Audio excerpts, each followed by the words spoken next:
like on this one, it's speaking out between the EPA and Seattle.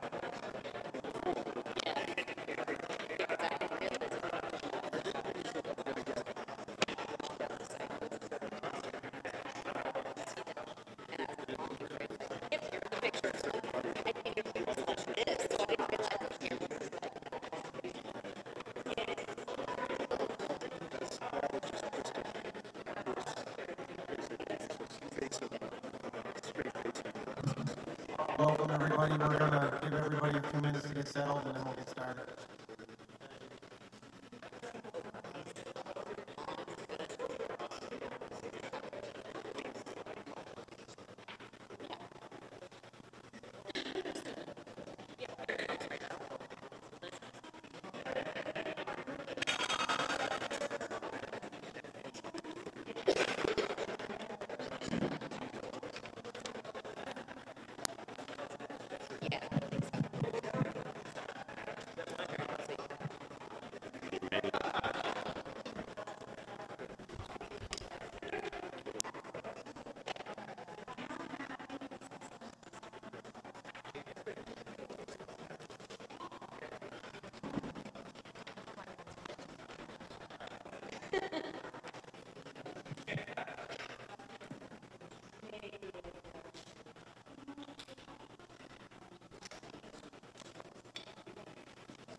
Good evening.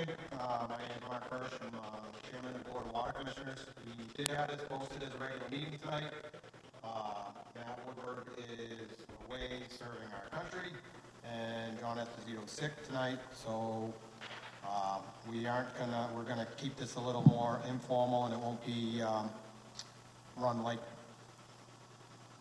we're having a meeting, sort of. I'd like to start by introducing, we have Derek and Tom with Ty and Bond down the end, Nicole with Capital Strategic for helping us out with the educational portion, and Fran, our water superintendent, and Christy, our clerk treasurer. I'd like to start, even though this isn't a meeting, we'll start with the Pledge of Allegiance.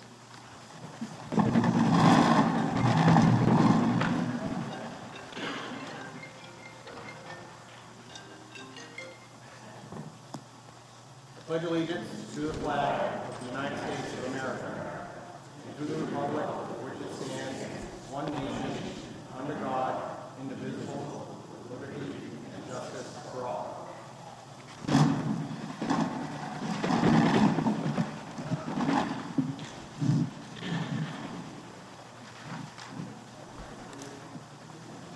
So the topics we're going to be reviewing tonight, we're going to have some information about PFAS, PFAS in the Lunenburg water.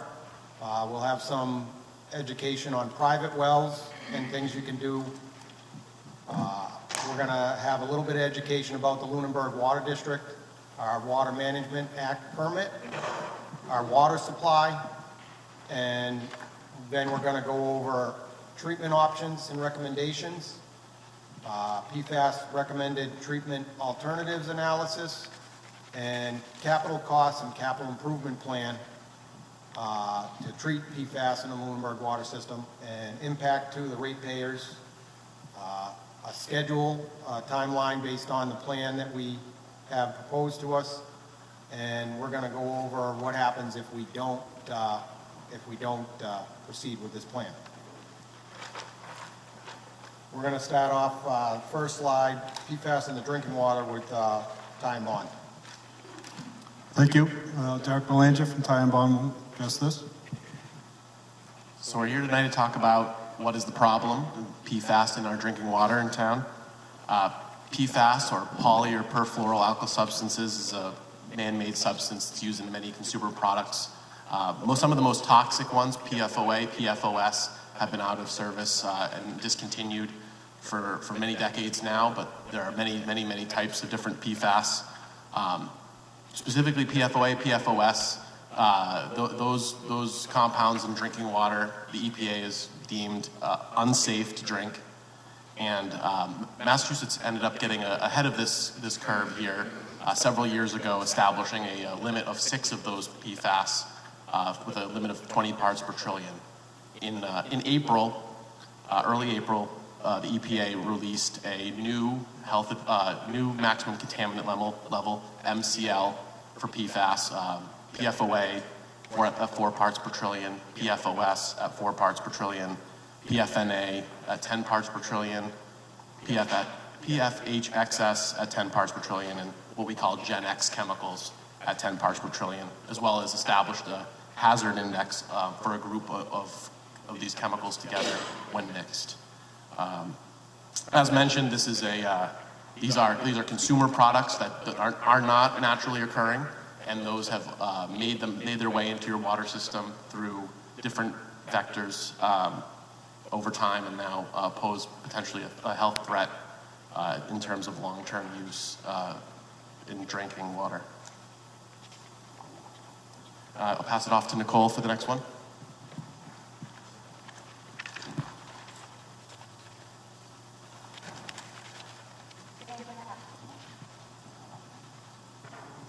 Hello?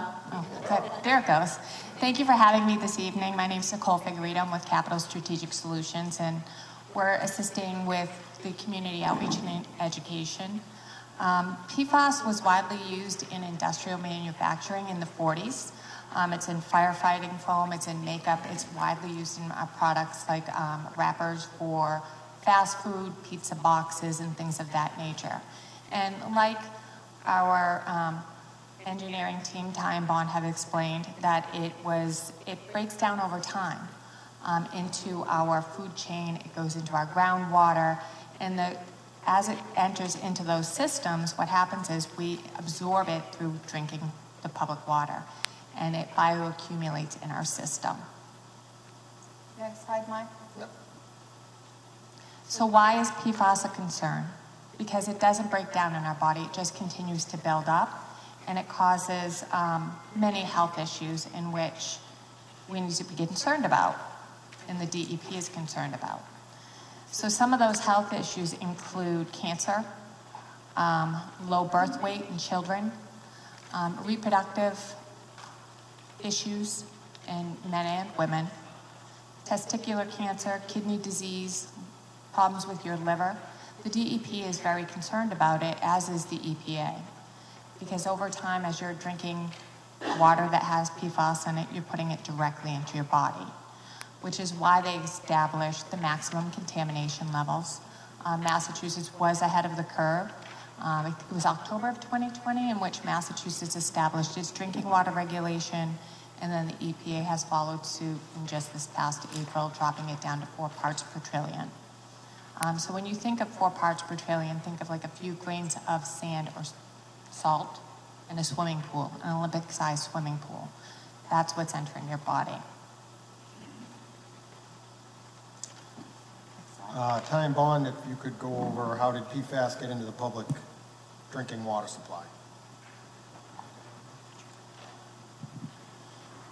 Thank you. So on this slide, it kind of shows a typical cycle of the many different sources of how PFAS originates and gets into the drinking water supply. So the point of this slide is just to kind of give a graphical overview of the many different sources of the pollution and contamination that can generate these level of contamination through industry. As Nicole mentioned earlier, one of the bigger sources is firefighting foam, discharge from wastewater treatment plants, landfills, and homes. Individual homes too are a big source, particularly residential communities such as Lunenburg. And so when these products get into our body and then are discharged through various means, through septic systems, through or sewer systems that get into the wastewater treatment plants and then get discharged either to the surface water, which then infiltrate down into the ground. And then that enters into the groundwater, into the aquifers present, in the ground. And that's how it ends up in the wells here in Lunenburg, particularly the water district's wells and private wells too, for that matter. So all the water district's wells pump from these aquifers that are located, and that's where these sources of contamination originate from. Grant, if we could go over the Lancaster Ave well field and PFAS water quality there. I'll go over all the well sites for PFAS. The Lancaster Ave wells, at the original beginning, they would have us test each well individually. Now, the current process, because they're all located in one aquifer, one location, and we run them all at the same exact time for the sampling process. We have it's called a blended sample, so it's not as specific to each individual. In the past, we have done individual, so we do have the data for that. But this is the range they go to for what's shown on that screen. So the highest has been 4.19. Some of them are higher, some of them are lower, but the blend is exceeds that level. On Lancaster Ave, the highest producing well is well 07G. We call it well number 5. That's the highest with PFAS, and I think that has a level like around 7 for the PFOA or PFOA. The Hickory Hills well, that one we've actually done quite a few tests. This one showing the 37.8. That's the worst test. Most typical results is around 29 to 30. That one we don't have as much history on, but we do have several sample sites there. The Keating well, which at the very beginning of all this sampling, we were actually excited that because it was 20 parts per trillion, we thought we were all good with that well. And then now with the new regulation, the PFOA results are very high.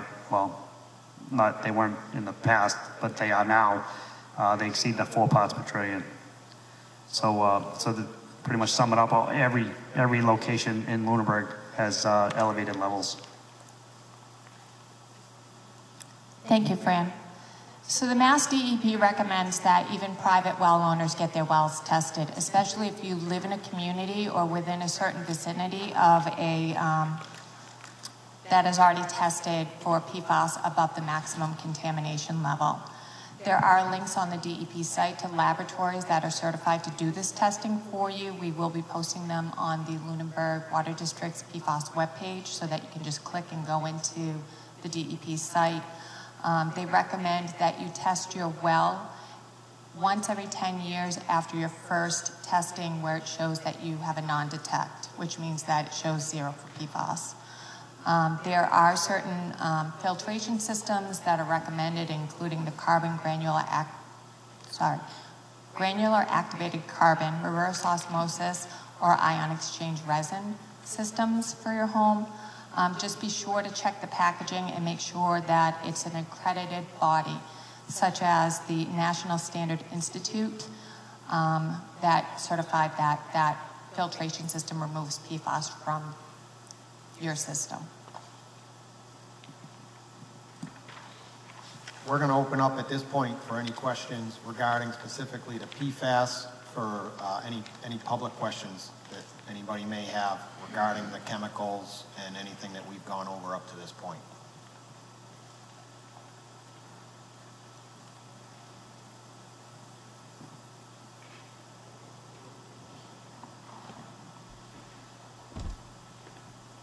Paula Bertram, 312 Townsend Harbor Road.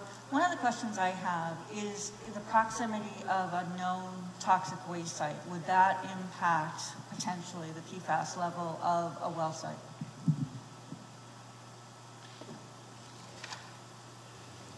Well, we're not familiar with any toxic waste sites. There's a toxic waste site off of Townsend Harbor Road. It was originally called the Sozik site. It was a Tier 1 site. And what was disposed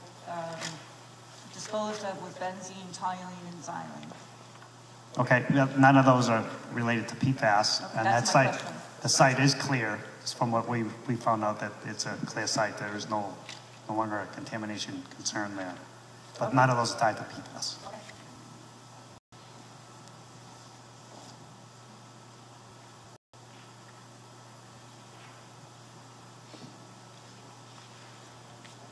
No other questions about PFAS? Okay. We will move on. Is that better? I'll get a little closer to the mic. Thank you. Fran, you're going to talk to us a little bit about the Lunenburg Water District? Sure thing. Okay. Lunenburg, the Water District was established by state legislature in 1939. We currently have 6 water supply wells. The Lancaster Ave was our original sources for water from our own source. Originally from 1939 to around the early 1960s, we purchased water from the city of Leominster. And then we installed wells on Lancaster Ave in 1961 and then in 1963. So that's when we started to separate our need for Leominster. And as time went on, we would search the entire town for new locations for water sources. And then when we couldn't find it, we'd go back to Lancaster Ave and put in another well. So that this comes to well number 4. And then we had issues with well number 3 in Lancaster Ave. So then we tried to find another well in town. We couldn't find one. So we put well number 5 in, which is now 07G. So yeah, I just want to just note that, we tried for new sources and it always leads us back to Lancaster Ave.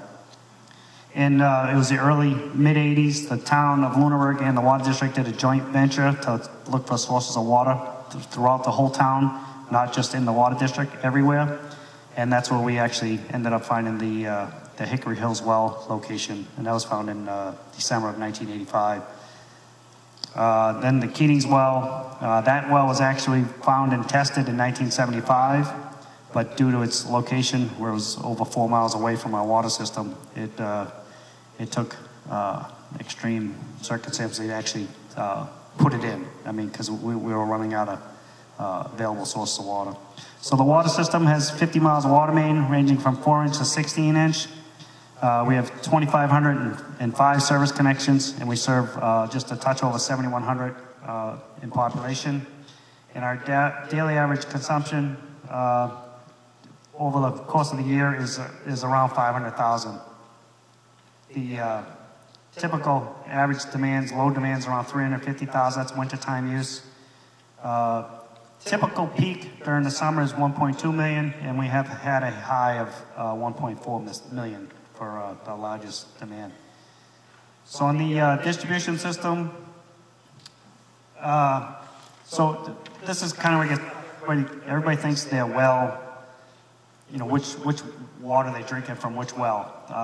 And in some cases, if you're in the direct line of route, your property, you could be drinking the water that came directly from the well. Or if it goes to a storage tank, it mixes with the other wells, and then when it gets dispersed to the system, you got a mixture of what you're drinking. So this gives you a little representation of the wells and the water system, the tanks. We have 2 tanks, so the water gets dispersed to both of them. So depending where you are, you could be direct line from the well, or you could be dispersed from the tanks. So just this kind of emphasizes that if one site goes down, you're kind of limited on what you have available for you. So on the Water Management Act permit, the Water District, we have a permit that we must abide by through Mass DEP. Our current permit is 0.54 million gallons per day, 540,000 gallons per day. That all depends on, like, recently we've been around 500,000, so we've been under that number. In the past, I think it was 2020 when it was a very, very dry summer, we actually snuck over that number a little bit. So that's just a ballpark number. The DEP's goal is to not have you exceed that though.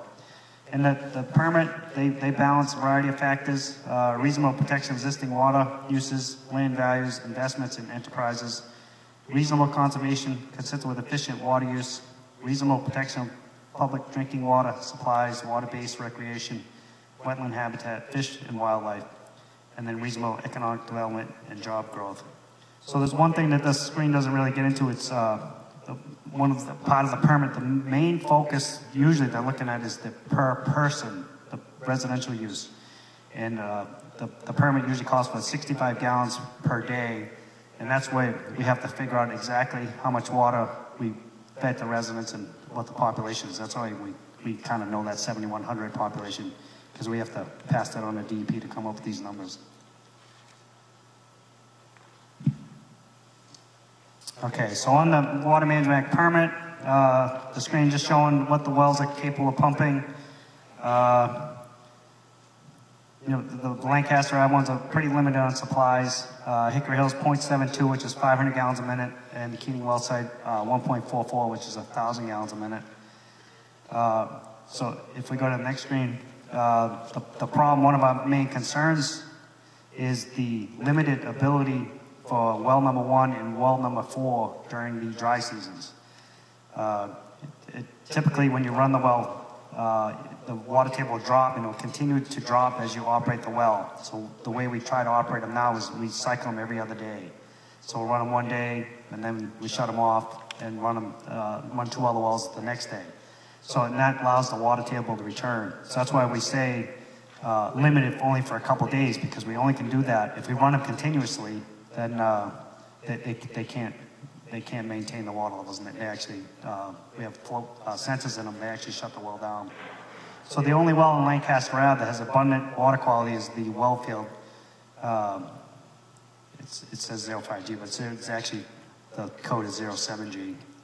But that's the only well in Lancaster Ave which is capable of long-term use, but on the downside, on the PFAS side of things, that's the one with the highest PFAS. And the one on Lancaster Ave with the best PFAS is well number 4, which is the least capable of producing well out of all of them. So on the redundancy side, the key thing is, you know, we keep hearing that, you know, we should be fixing Keating Well. That one's concerning because if something happens, it's 4 miles of one water main. I could close one valve and shut that well off from the whole water system. I mean, if we had a water main break or a system failure, then, you know, if it happened on a wetlands area, because we do have directional drills when we put that line in, if there was a failure in that area, I mean, we're looking at days, or it could even be a week by the time you actually get that line replaced. And then probably the worst thing is contamination. That would be a shutdown for could be forever. And then mechanical equipment failure. I know a lot of people say, well, you should have extra pumps and stuff like that. But if we were struck by lightning, which I've seen, it hit some of the wells individually. If it did hit the Keating Well, with everything now is run by computers, PLCs everywhere. And if it was struck by lightning, it would be very difficult to get it up and online within, you know, hours. You know, if it was a summertime thing, typically thunder and lightning storm summertime. And that'd be critical to get that thing back up and going fairly quickly. And kind of tied on the PLC thing, cyber attack. I mean, they could go in there and mess up all the computerized stuff. And then, well, natural disasters, that's kind of lightning storms. But the contamination one, that could also tie to like a chemical truck flipping over or something and contaminating the whole well field. Time bond, water supply capacity. Thank you. So kind of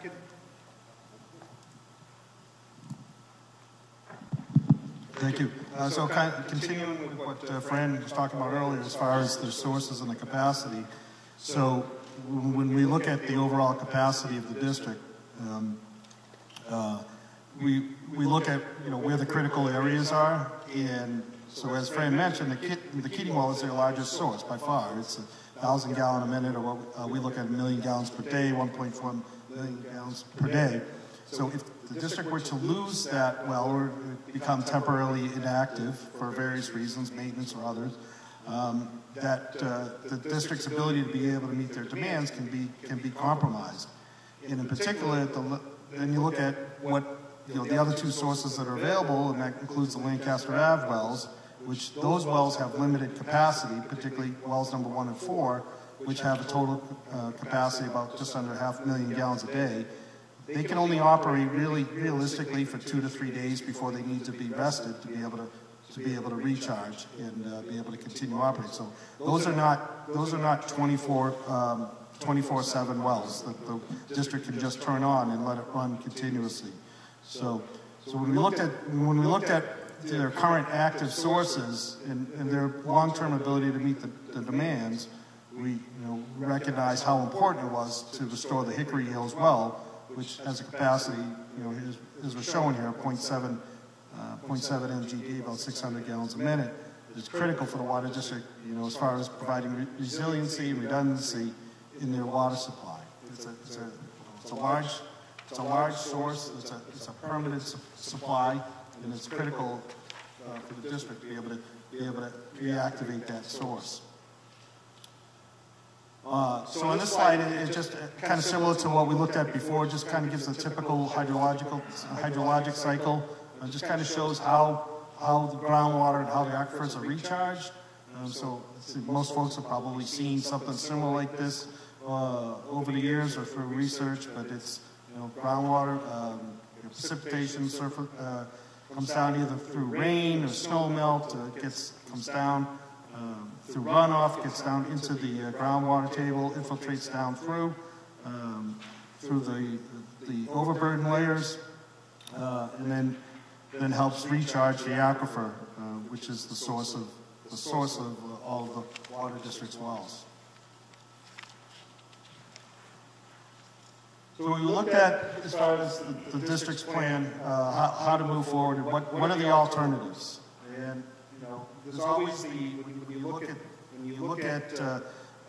you study a project of this size and scope, you really have to look at, okay, what's the no-build option? Do we continue without treatment? And as Fran and my colleague Derek here, talked about earlier, that's really not an option for the water district, particularly now with the new EPA regs that are now put in place. So the district's going to need to treat their sources. So continuing without treatment realistically is not an option. Purchasing water from an adjacent community, adjacent water system, as Fran had mentioned, they do have an existing interconnection with the city of Leominster. It currently has insufficient capacity to be able to rely 100% on supplying the Lunenburg Water District. Alternative connections were evaluated in the past, but it was determined that those, pursuing just 100% reliance on an interconnection with a neighboring water system would not be in the best interest of the water district. Mostly because you do not have any control over the cost of purchasing the water, and for many other reasons also that feel that is not a feasible or desirable option to pursue. Questions have come up also in the past. Well, why doesn't the water district just drill another well? And as Fran mentioned earlier too, that they've been looking in the past. They constantly look for new sources. All water systems that are on groundwater supplies are usually doing that because you're always trying to find where your next available source is. However, developing a new water supply source is a very long, very permit-intensive process, and if the water district were to find a viable source, first of all, they would need to be able to own all the land that the protective radius around the well. They would have to have ownership of that land, and most likely, particularly now with these new regs in place and PFAS prevalent throughout town, there's probably zero chance that they wouldn't have to treat that source. So developing a new source is not something that can happen overnight. Like I said, we're involved in projects now. I'm particularly involved in a similar project that's over 10 years with no end in sight to be able to get Mass DEP to approve this new source. So it is something that is an option. It's something the water district will always continue to look at as far as developing new sources, but it is not a short-term solution here for the problem that's currently facing the water district.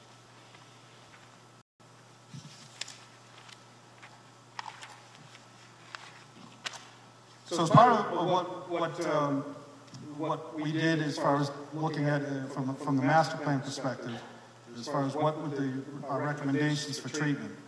And so as we've identified here, the three different sources, and all three are going to require some level of treatment for PFAS and/or additional water quality treatment. Because essentially none of the sources now are filtered. So Lancaster Wellfield will require PFAS treatment. We'll also most likely need pre-treatment to remove elevated levels of iron and manganese. So we are planning on doing pilot testing of this source as part of the overall project should it move forward. The Hickory Hills well it obviously requires PFAS treatment also, in addition to removing iron and manganese from that source. And that's part of the reason, or most part of the reason, why the well has been inactive for a number of years. And we've actually initiated a pilot study at this source, and it's been going on now for almost 6 months, I think now. So we're evaluating the different types of treatment technologies for both PFAS and iron and manganese removal. And then lastly, the Keating well will also need PFAS treatment and may also require, it has kind of unique water quality characteristics, a little bit different from Hickory Hills and Lancaster Ave, where it has elevated levels of hardness, and so that we'd be looking at doing a pilot study out there to not only for treatment of PFAS, but also reducing the levels of hardness in addition to potentially iron and manganese treatment.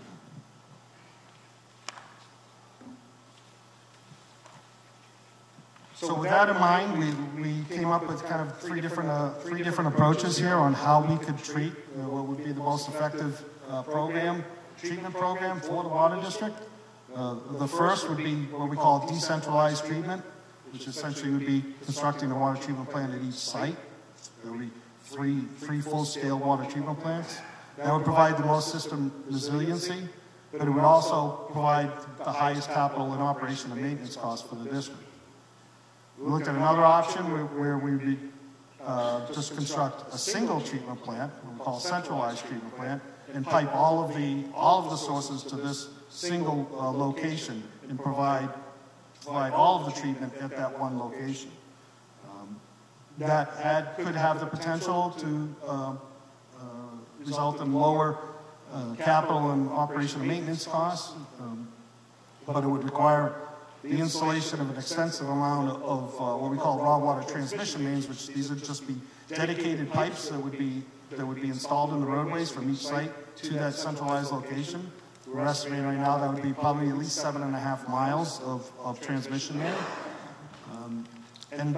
But the concern with that type of approach is it provides the least resilient, the most complex treatment plant, because as I described on the previous slide, each source right now has kind of unique water quality characteristics, and then to be able to treat all of that under, as part of one facility would make a fairly complex process. And then the other option would be to construct two. So we went from potential three plants to one plant to look at just constructing 2 plants, which would be a centralized treatment plant that would treat both the Lancaster Ave well field and the Hickory Hills well, and then a single plant out at the Keating site.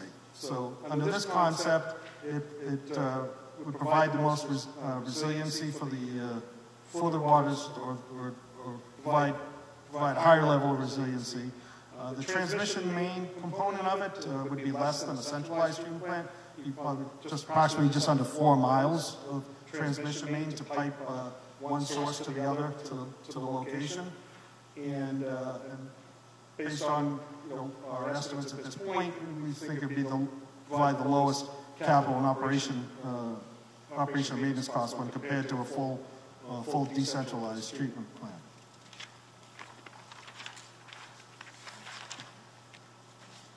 So our overall recommended treatment here would be our treatment plan would be the 2 treatment plant approach.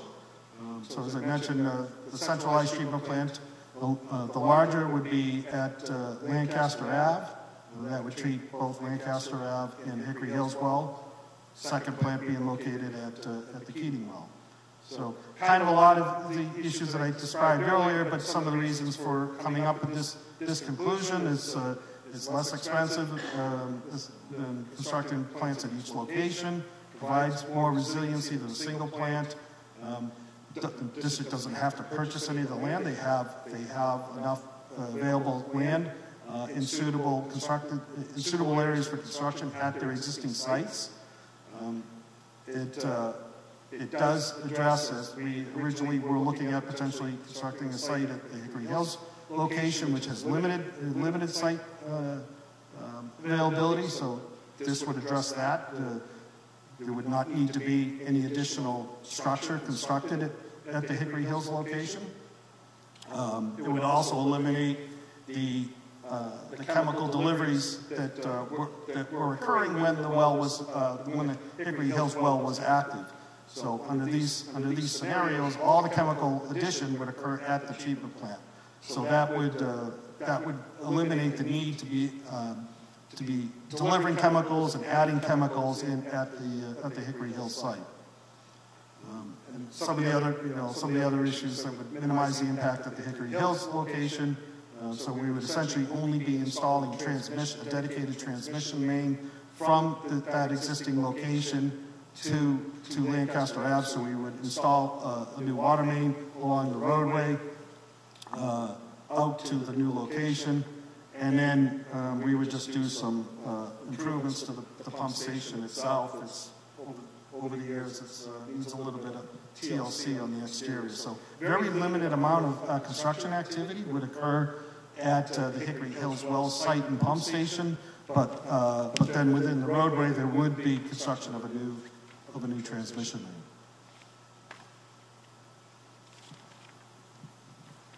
So on this slide, this kind of shows the centralized concept at Lancaster Ave. So hopefully you can get a good idea here, just kind of how it shows shows the location of the new. We're estimating a treatment plant with a footprint size of about 12,000 square feet. Be located in some upland areas adjacent, in between two of the wells, out towards the end of the district property. We have, based on our reconnaissance we've already done out there at the site, we have enough room to construct that site, construct that building, and also install a septic system outside the zone 1 of the water supply. So that area that's shown in orange is the area that we're highlighting as outside the zone 1, to be able to put in because these facilities will require bathrooms, and the septic system could be installed outside of the zone 1 protective radius. Sorry. I think you wanted to go back one, Mark, to the transmission main? Or was that no? Oh. Okay, so this is just a concept plan also of. Yeah, there you go. So this just shows how we would install the transmission main from Hickory Hills to Lancaster Ave. I know it might be a little bit hard to see, but it's kind of highlighted. The route is kind of highlighted in a dashed yellow line, but it's just under 4 miles along public roadways. So we do our best to try to minimize the impact to the road. If we can get off the shoulder of the road in areas, we would try to do that as much as possible. There are some fairly significant culvert crossings that we would have to address as part of it. But overall, it would be about 4 miles of transmission main throughout town. And then this concept plan, just kind of, again, similar to what we just showed you at Lancaster Ave, of what a new plant potentially would look like as far as location at the Keating Well site. So if you've driven by there, you may notice there's a small pump station close to the road at the Keating location. So if you're looking at the road, we're looking at the area off to the right for potential building there. This would be smaller than the Lancaster Ave location. It'd be about 7,000 square feet footprint. Would also need to install a bathroom at this location. So we're able to show that we think we have areas outside the Zone 1 for installation of the septic system. I should also point out too, if it wasn't obvious, at the Lancaster Ave location, that that's so far off the main road that would not be visible, or that plant would not be visible from the roadway. This plant would be fairly close to the road, but it would be visible from the road.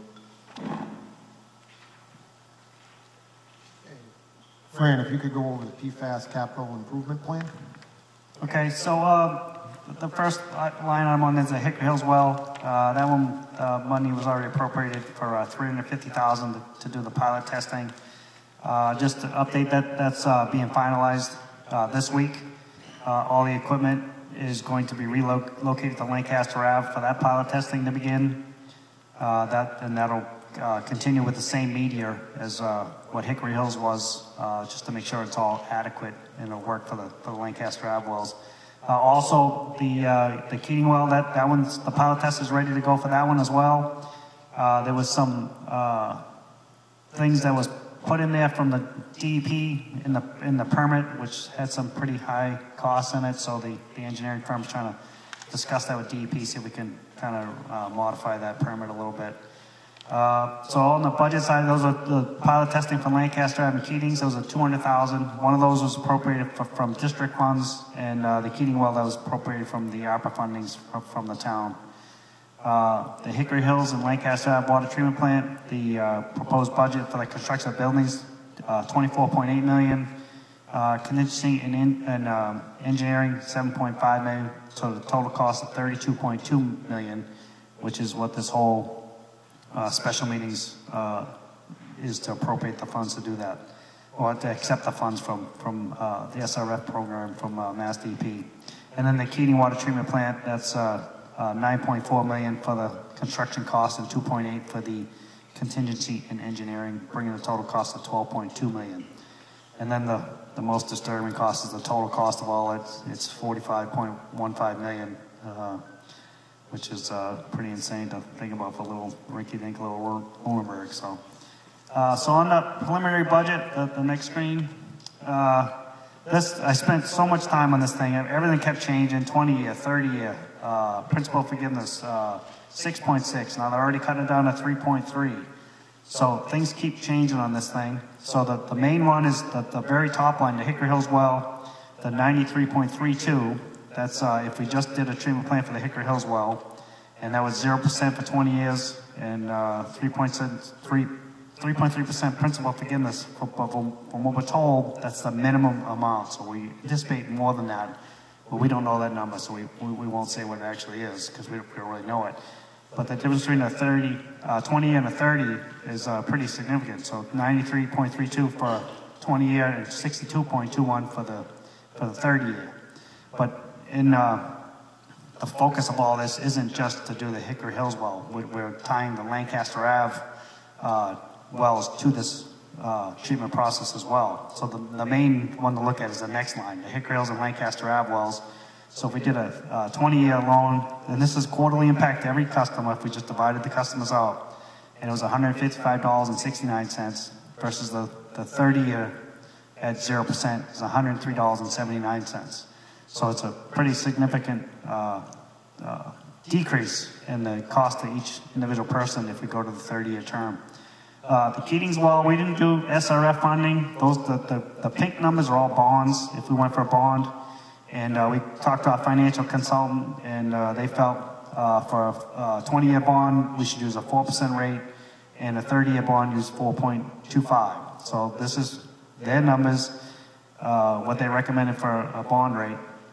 But the Keating well, because we don't have SRF funding approved, so we didn't even give that as a number for SRF. We just gave it a bond rate because no one really knows in the future if SRF funding will be available for that well site.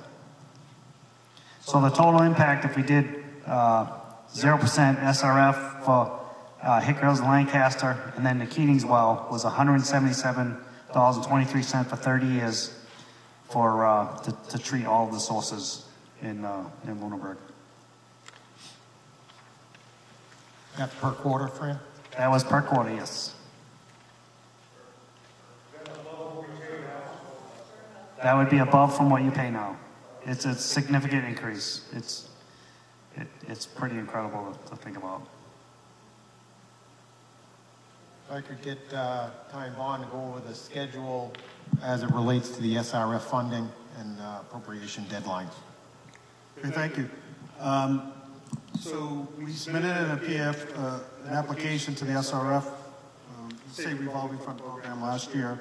So the Water District was able to be approved to be on what we call the intended use plan. So with that, there's stipulated deadlines. This is built into the regulations. So by the end of June of this year, that funding needs to be in place for the Lancaster Ave treatment plant. I should say that that the Water District needs to have that appropriation approved. This August would be when we would submit an application for the Keating Well project. So that would come in the next year's funding cycle if it's successful. So those applications are due August 15th. Then this coming October, again, this assumes that the appropriation gets approved, but the loan application for the Lancaster Ave treatment plant is due. That's October 15th. And what that means is not only is the financial application itself, but we actually have to have the facility designed and submitted as part of this loan application. So there's a lot of work that has to get done in a short amount of time in order to meet the deadlines for this coming year. So once that financial application is submitted, we get DEP reviews the application and gives us the authority to go out and to bid the project. This will happen probably about this time next year. We're actually in the middle of bidding several projects right now. And then once bids are, once the projects have been bid, we have till June 30th of next year to enter into an agreement to construct the facility. So how that process works, we go for public bids on the project, a contractor is selected, you have to enter into an agreement by the end of June of next year to proceed with that project. And then at the same time, on basically the same deadline, we would need the appropriation for the Keating Well plant to be approved at the district meeting. And then, similar to what I just described for Lancaster Ave, the process for the Keating Well loan and design application is due October of 2025, and then June of 2026 is when that project would need to be bid and construction agreement in place. These plants take, right now we plan for 2+ years for construction of these facilities for a number of reasons. The equipment, the long lead times on the equipment, and there's a lot of folks are aware of what's been going on in the world the last several years. There's many delays as far as deliveries of electrical equipment and many other components that go into the construction of this plant. So just an estimated construction schedule for the Lancaster plant. So if we were to be under agreement by June of 2025, we would hopefully be substantially complete by summer of 2027. And then the schedule for Keating would follow a year behind that, break ground in June of 26 and be substantially completed by summer of 2028. Next slide just kind of shows just graphically just how that schedule would look and how the different components would kind of overlap each other. Next slide, Mark.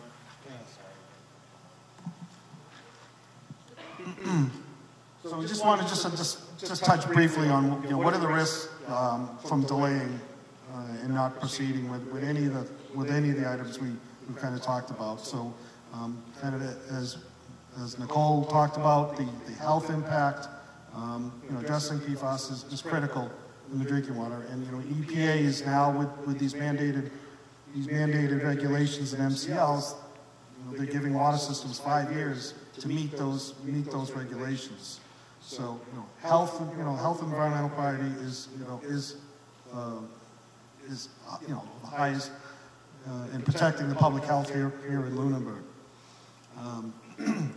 So as we mentioned, that the Water District has already been approved for $14 million for a state revolving fund loan. That's with 0% interest, as Fran described, and at a minimum, they'll receive 3.3% principal forgiveness. So, so when you're talking about projects, a project that could be 15 million plus, depending on what the final scope of the project is, that's a substantial amount of financial savings to stay within the SRF program. The risk of delay, I think that's pretty, that's pretty obvious. Just increasing the health risk, and then these projects, they don't get cheaper the longer you wait.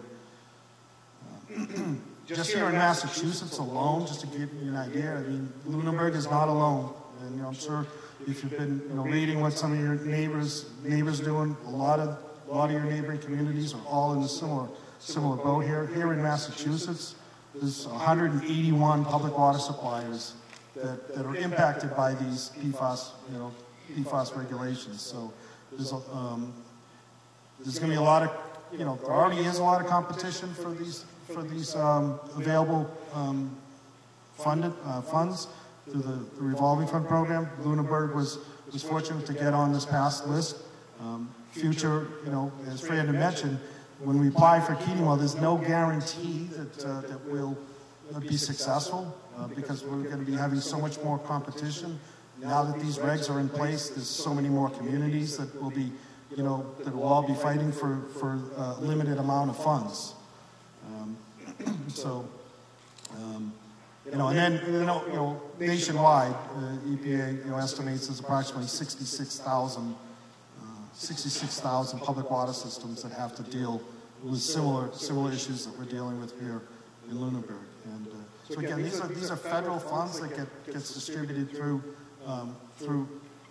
the state, through Massachusetts. So the funding originates at the federal level, and then it comes to the state level, and then ultimately through the individual cities and towns.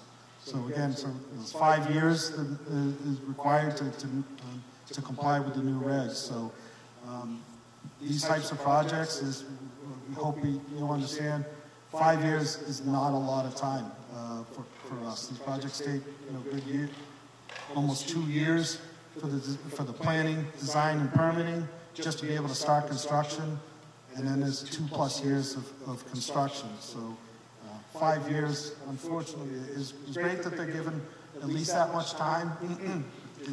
But in these types of projects, it's actually not really a lot of time to comply.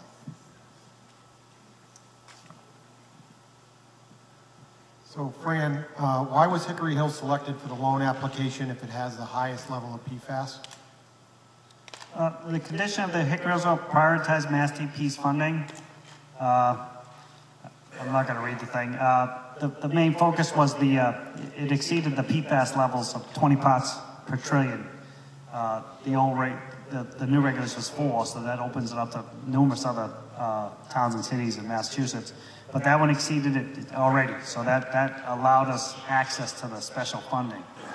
And the reason why, multiple reasons why they actually put us on the list and gave us bonus points. Mitigates a public health risk, maintains compliance with applicable drinking water quality requirements. And then some of the bottom section addresses system redundancy, reliability, and continuity, enhances resilience to failures, improves response to the increased demands, supports the disaster preparedness and regulatory compliance. So the Hickory Hills well was, we took it off in 2012 because of elevated manganese. Manganese in most of the USA doesn't have a regulation for a maximum amount. Massachusetts has a level of 0.3. The Hickory Hills well typically was around 0.7 to 1 part per million. So it was never our intent to take that well offline and abandon it. We would have took the building down and filled in the well. We would have got rid of it. It was always our intent to have that well eventually placed back online. We did have articles in the past to do a pilot test on it. I think it was probably 6 years ago to do an iron and manganese. This is when they first started coming with the biological method. And so we tried to do a pilot test for Hickory Hills and well number 2 on Lancaster Ave, but that was voted down. So in experience from running wells, we noticed that if we run a well at lower capacity, we could actually lower the iron and manganese levels that we would see in the water. So that was our attempt over the 2 summers ago, was to run the Hickory Hills well at a much lower capacity to see if we could lower those levels to an acceptable level and actually turn that well back online. We did drop the levels quite a bit, but not enough to have it reactivated. So when we were running that well to waste, we do a full round of sampling. Every 5 years you need to do full round of sampling for DEP just to maintain a well as a possible active source. And so when we did the sampling, we did all the full round VOCs and the regular chemicals, secondary contaminants, stuff like that. And then since PFAS was the main thing, which we did a PFAS sample on it, never did we think we were going to fail that test. I thought I was going to pass easily. But because it did fail, that actually gave us the opportunity to get SRF funding.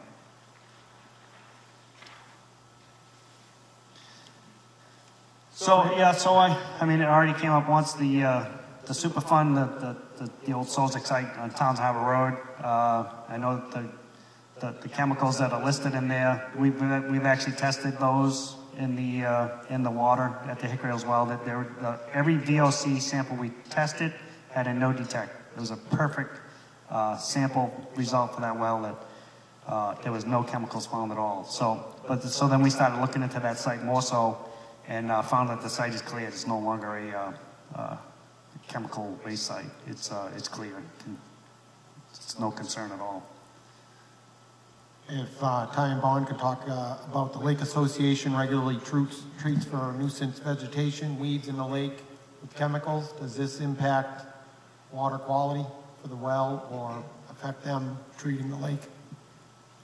Sure. So if anybody wanted to apply chemicals into the lake, they need to get that approved by Mass DEP, so they would review what chemicals are being applied, what the program would be, and they would determine whether or not any of those herbicides or any other sort of chemicals that might be used to control the weed growth would be appropriate for both, not only for the application itself, but also for the protection of any private and public drinking water sources in the immediate area. There is a concern if the well is reactivated that the Hickory Hills well will impact the lake level. Sure. The well itself, the original well, there was a full pump test that was completed on the well back in 1994. And so as part of the development and the approval of that source, Mass DEP reviewed the pump test report that was completed by the district's consultant at the time and determined that the operation of the well at the approved pumping capacity would not have an adverse impact on the lake level. If they were concerned at the time that it would, they would have included as part of the approval of the source, restrictions that would be placed, on the operation of the well, and that was those no restrictions were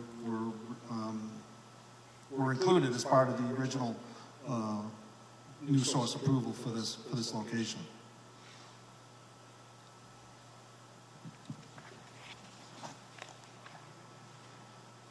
So this slide, we just wanted to kind of give folks just an overall idea of how big the lake itself is. Hickory Hills Lake is supplied by the Malpas Brook and some other smaller tributaries, so that the lake itself has a surface area of about 319 acres. Stores approximately 103 million gallons. That's per foot of depth. The lake is approximately, on average, about 6 feet deep or so. That equals about 9 million gallons per inch. So this is just to give you just an idea of the actual storage capacity of the lake, nothing more. So, if an average rainfall during July and August, can result in 2 inches of precipitation. So you can do the math and see how much water gets recharged to the lake just through precipitation. So the actual drainage basin that supplies that lake, the runoff that supplies, is just over about 2 square miles that supplies runoff to the lake. Fran, how will reactivating the Hickory Hills well, restrict any recreational activities on the lake? Okay.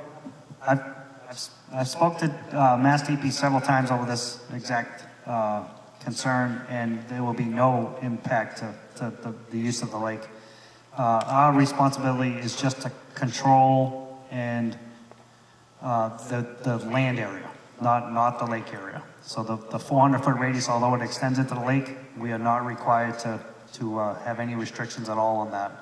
I spoke to DEP again on that, and because they've actually responded to an email, stated that, and I questioned, I was actually last week, questioned the head person at DEP, and they said limited restrictions, and I said, well, what does that actually mean? And they said if you went in there and they wanted to dredge the water, drain the water and dredge the land area, they would have concerns with that, which, as you probably would all expect, they would anyway. So other than that, they had no concerns about boating, fishing, or anything like that.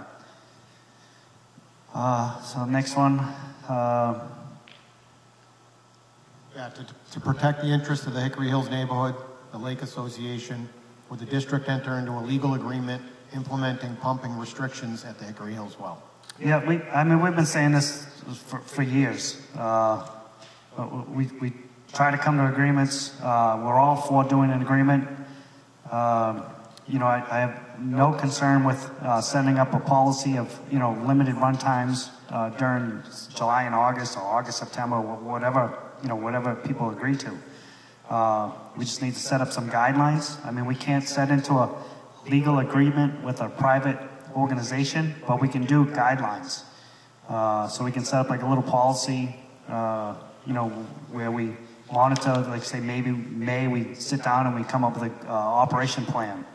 And then maybe later when it's more the dry season, we kind of monitor the lake and say, hey, the lake's a little lower, let's back off. So, we're all in full agreement to cooperate in any way we can to satisfy your concerns about the operation of that well. Fran, we talked a little bit earlier about what this is going to cost us, and you reviewed the SRF funding and areas where we don't have that currently. But what will happen in the future settlement funds for manufacturing of these chemicals? So we applied, and we're in a lawsuit with the 3M and DuPont. We're not showing the exact final number, but it should be a couple $1 million. We can appropriate that for part of these costs associated with the PFAS treatment. I did hear yesterday from another town. They're going to put that in a interest-bearing account. They're going to use that for the maintenance cost. They're going to use it to build and generate revenue, and use that to do maintenance. So I think I actually like that idea. I was going to recommend that to the board. We do something like that. So we're going for all the funding we can. If there's a grant, anything available, we're going for it. We know this is an incredible, extremely expensive proposition that we're asking you people to support. And I just want you to know on our side, we're doing everything we can to to limit the impact to the customers. Do I have any time to pay, do I have to start paying right away, or do I have time to plan for this increase in my water rate? As Tom was mentioning with the scheduling, I mean, this is a couple of years out. So, I mean, this isn't, next year we're doing this rate increase.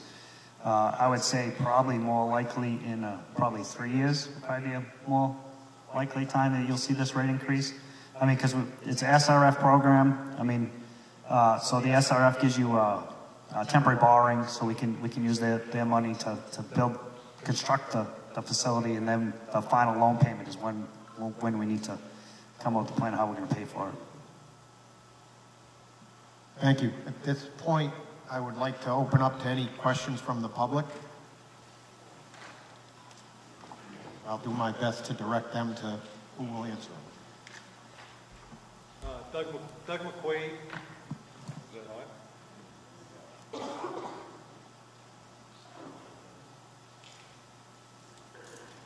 Hello?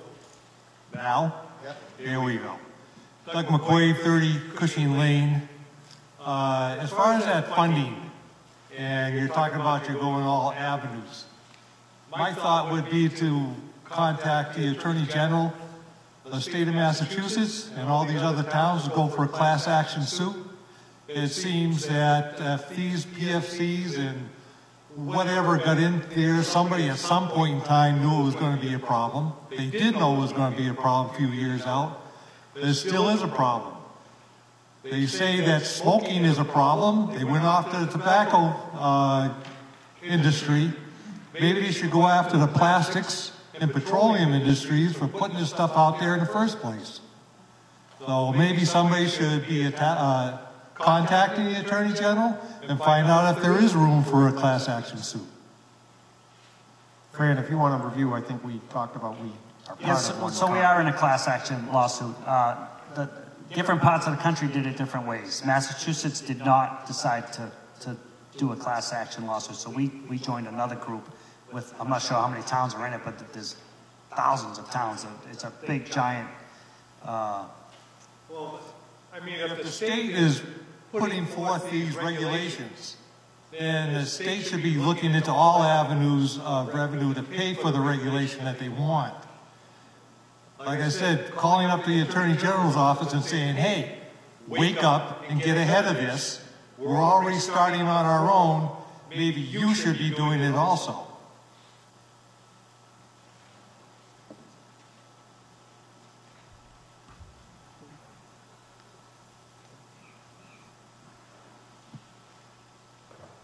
Mr. Speaker? Yeah, go ahead. Thank you, Mark. Hey, Mark, I have just a couple quick questions if I could. And I believe I saw a chart a while back that basically identified the Keynes well as our big provider. And it was providing how much of a percentage of the total town's usage? During the summertime, our maximum demand was 1.4 million, so that if that was our only source, that well's maxed out. There's no extra capacity for that. But we were able to do it, right? We were able to meet that? Yes, 1.4? but if you're looking at the future, demand's only going to increase. Sure, there's a future. You also mentioned that you were interested in exploiting a couple of other wells, and that one was the Lancaster well as well. And so Lancaster and Hickory would provide as much as you can. But with the other wells...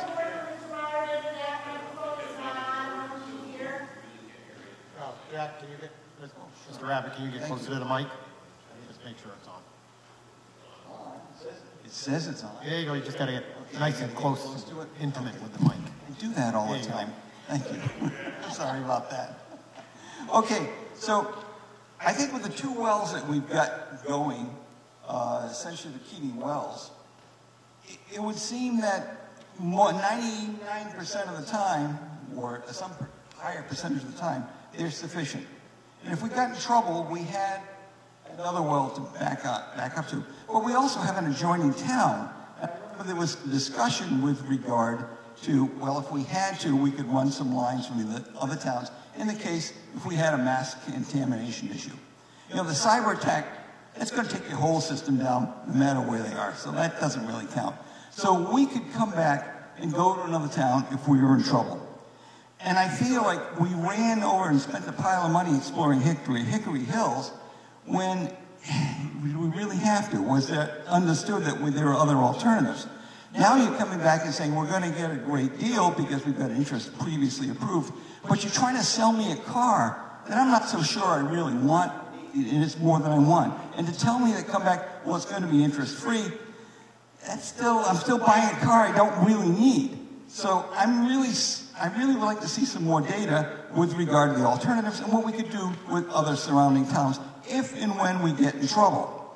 And also, the question becomes up, you know, you're going to be asking the citizens to spend, if we do all of them, about $1,000 a year after taxes. And I don't know if you're aware that about almost 10% of our town lives in poverty. You're going to be asking these people and the senior people to pay this? Why don't we just go a little slower? Let's do one at a time, stay at the lowest possible cost that we can right now, and not buy a car that we don't need. Thank you. Okay, on the first one with the interconnection with the surrounding town, I spoke to Leominster, and we don't have a way to pump water. We're higher pressure than Leominster, so it's not like it's a simple little thing just turning on a valve or something like that. And Leominster does not have the abundant enough water to supply Lunenburg. That was part of the issues of why we got off Leominster in the early 60s. They could not meet their demands, so we started putting our own sources in. Fitchburg, when I spoke to them, was a baby. And Townsend, they're building the treatment plant now for PFAS now. They probably have enough capacity. But everybody needs to know purchasing water from surrounding community is a bad idea. You're at the mercy of whatever they charge you. It's not the right way to go. It's cheaper long term if you do it yourself. So I'm all for doing a interconnection for an emergency, but nothing for a permanent source.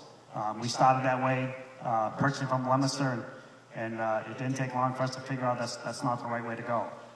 And as for the funding, the cheapest way for everybody, I mean, everybody's here for concern about money, so we're pursuing the best way, the cheapest way. I mean, I see posts on Facebook all the time that, you know, the money's available, we can get a loan, scrap this thing. Well, that's not true. There's 66,000 countries, 66,000 municipalities that need to do treatment. 181 in Massachusetts that exceed this level. So how many are there that are less than the level? They want zero. Okay, I want zero. Even if we had 2 parts per trillion and we weren't forced to do treatment, I would be recommending to the board we do treatment. This is horrible stuff. They've shown testing on animals, the slightest amount, 0.02 and above, has shown health issues with animals. So this stuff is nasty. They actually wanted to go less than 4 parts per trillion, but they couldn't do it and have everybody meet that. So the cheapest way is the way we're going with it. And as for the Hickory Hills, it's not a car that you don't need. It's a car that we do need. Okay, so we were running that well. We've tried in the past. We tried to do pilot testing. People voted it down. So we tried. Okay, so we were running the well 2 summers ago to try to get it online. Because Lancaster Ave, well number 1 and well number 2 could not run. They were out of water. So we were getting nervous. So we tried to get that well back online. So it is a needed source. And to me, when the future demands are coming, because PFAS, all the town, everybody in town starts testing their private wells. You find a whole street or a section of town where it's all PFAS. Our water main's going there. Okay, we're going to expand the district. Now we're feeding more. Now we're going to need another well. So what are we going to do? Are we going to go pay 3 times more? Now we're paying bonds when we had 0 interest loans and principal forgiveness, grants, you know? This is the way to go. I mean, there is no other way. This is the cheapest way. We wouldn't be doing it. And trust me, when people ask me, why are you doing this? I don't want to do this. This is horrible. This is the last thing I want to do. But we have to do it. So, and we're doing the best way we can.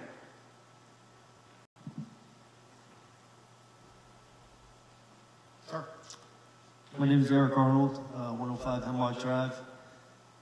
I would say that the first part of your presentation was a lot about capacity, right? I guess the argument was... Closer to the mic, please. The argument was that we need the Hickory Hills well due to capacity issues, and all the wells need to be treated, so this is why it's such a big expense. But the Hickory Hills well has been offline since 2012, is that right? And in 2015, you came before the town and asked for, or not the town, the water district, and asked for approval to sell water to Lancaster. And this is a quote from Mr. McNamara. It said, "We have the capability of pumping 2.5 million gallons per day. Our average day during the peak summer months is 600,000 gallons.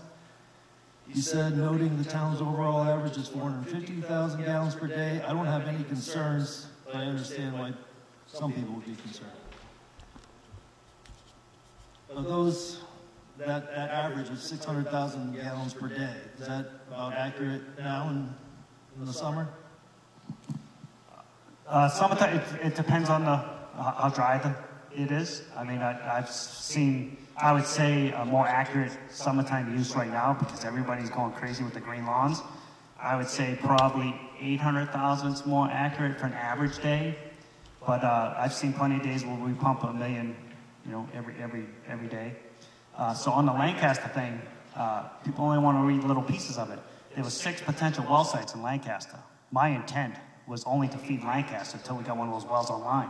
And if we did get those wells online, we probably wouldn't be talking about Hickory Hills anymore. We'd be getting water from Lancaster.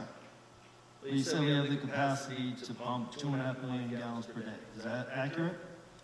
If the wells are up to capacity, Lancaster Ave, which we're finding that they cannot seem to hold that capacity as they did in the past. I guess my concern is capacity wasn't an issue in 2015 when Hickory Hills well has already been offline for 3 years. Now all of a sudden it is, and we've got the PFAS problem. So you're talking about tens of millions of dollars to correct all of this.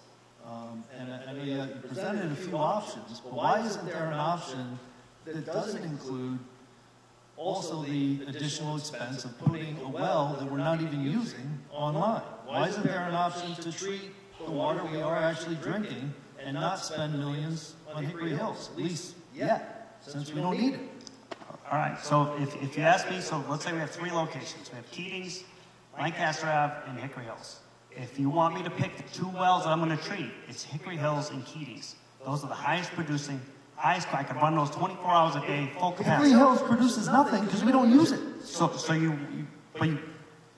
But Lancaster Ave, you can't run it 24 hours a day. It doesn't have enough capacity. So this gets back to, I really think, we're not, I don't think you're being honest here, right, to put it frankly. I'm not aware of any capacity issue that I've ever been told that we've had. I've lived here 20 years. 2015, we had plenty to sell to Lancaster, and now all of a sudden, we don't. And yet the data that you've been shared in the slideshow indicates we do have enough capacity. Okay, I know it's maybe not forever, but take Keating's offline. What are we going to do? Okay, well, why would you take Keating offline?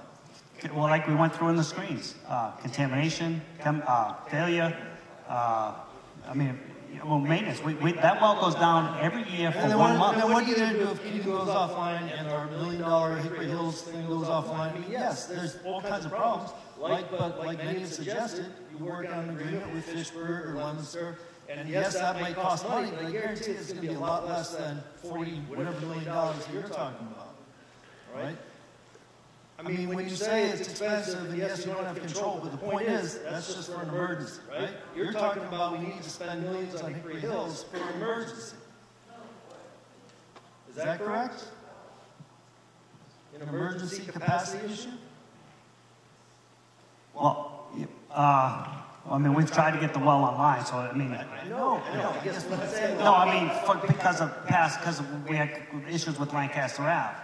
So that's why we put the well online. So typical use in the past was summertime use when we couldn't meet demand. So we would turn on the well. We stopped in 2012 only because we had to. But in 2010, we were getting maintenance done on the Lancaster Ave wells. We could not meet demand. So we had to have that as a... Since 2012, we have not had a capacity issue in Lunenburg. No one has had their water shut off. Is that correct? do we sell water other than to private residences and businesses? Do we sell Not, water? not outside the town. I mean, we sell a little bit to the pool guy. How much do we sell to the pool guys? Like how many, is it 1,000 gallons? Is it millions No, of gallons? few million. So I mean, that's another thing, we could stop doing that if capacity was really an issue, right? Definitely, they would be the first one that be shut off. I guess what I'm saying, if you're trying to get approval to spend 10 million, 20 million, 30 million, 40 million, I would think you'd have a lot better success if you actually give people all the options available. And one of those options would be not spending millions on a well that we don't use. And really, to our knowledge, we will not need to use for many years to come until this town grows really significantly. Thank you. Fran, I don't know if you talked about DEP's recommended supply. Yeah. So typical DEP recommended usage is, can you meet demand with your largest source offline? And we cannot. So when the Lancaster thing did come up, DEP was looking at us to put in another source to meet the demand of Lancaster with the Keating's well offline. So they were looking at that at that time as well. Can you tell me roughly how much we spent on a Hickory Hills well when it was installed? I'm not sure. Probably about $1.5 million. I don't really know that number. Okay, if we could find a similar source, what would it cost to develop a similar source today?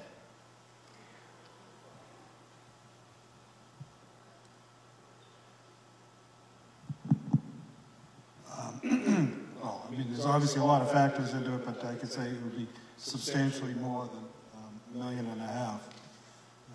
I kind of alluded to a similar example of a project that we've been involved in for another similar sized water district in Massachusetts that's been trying to develop a new supply for a number of years.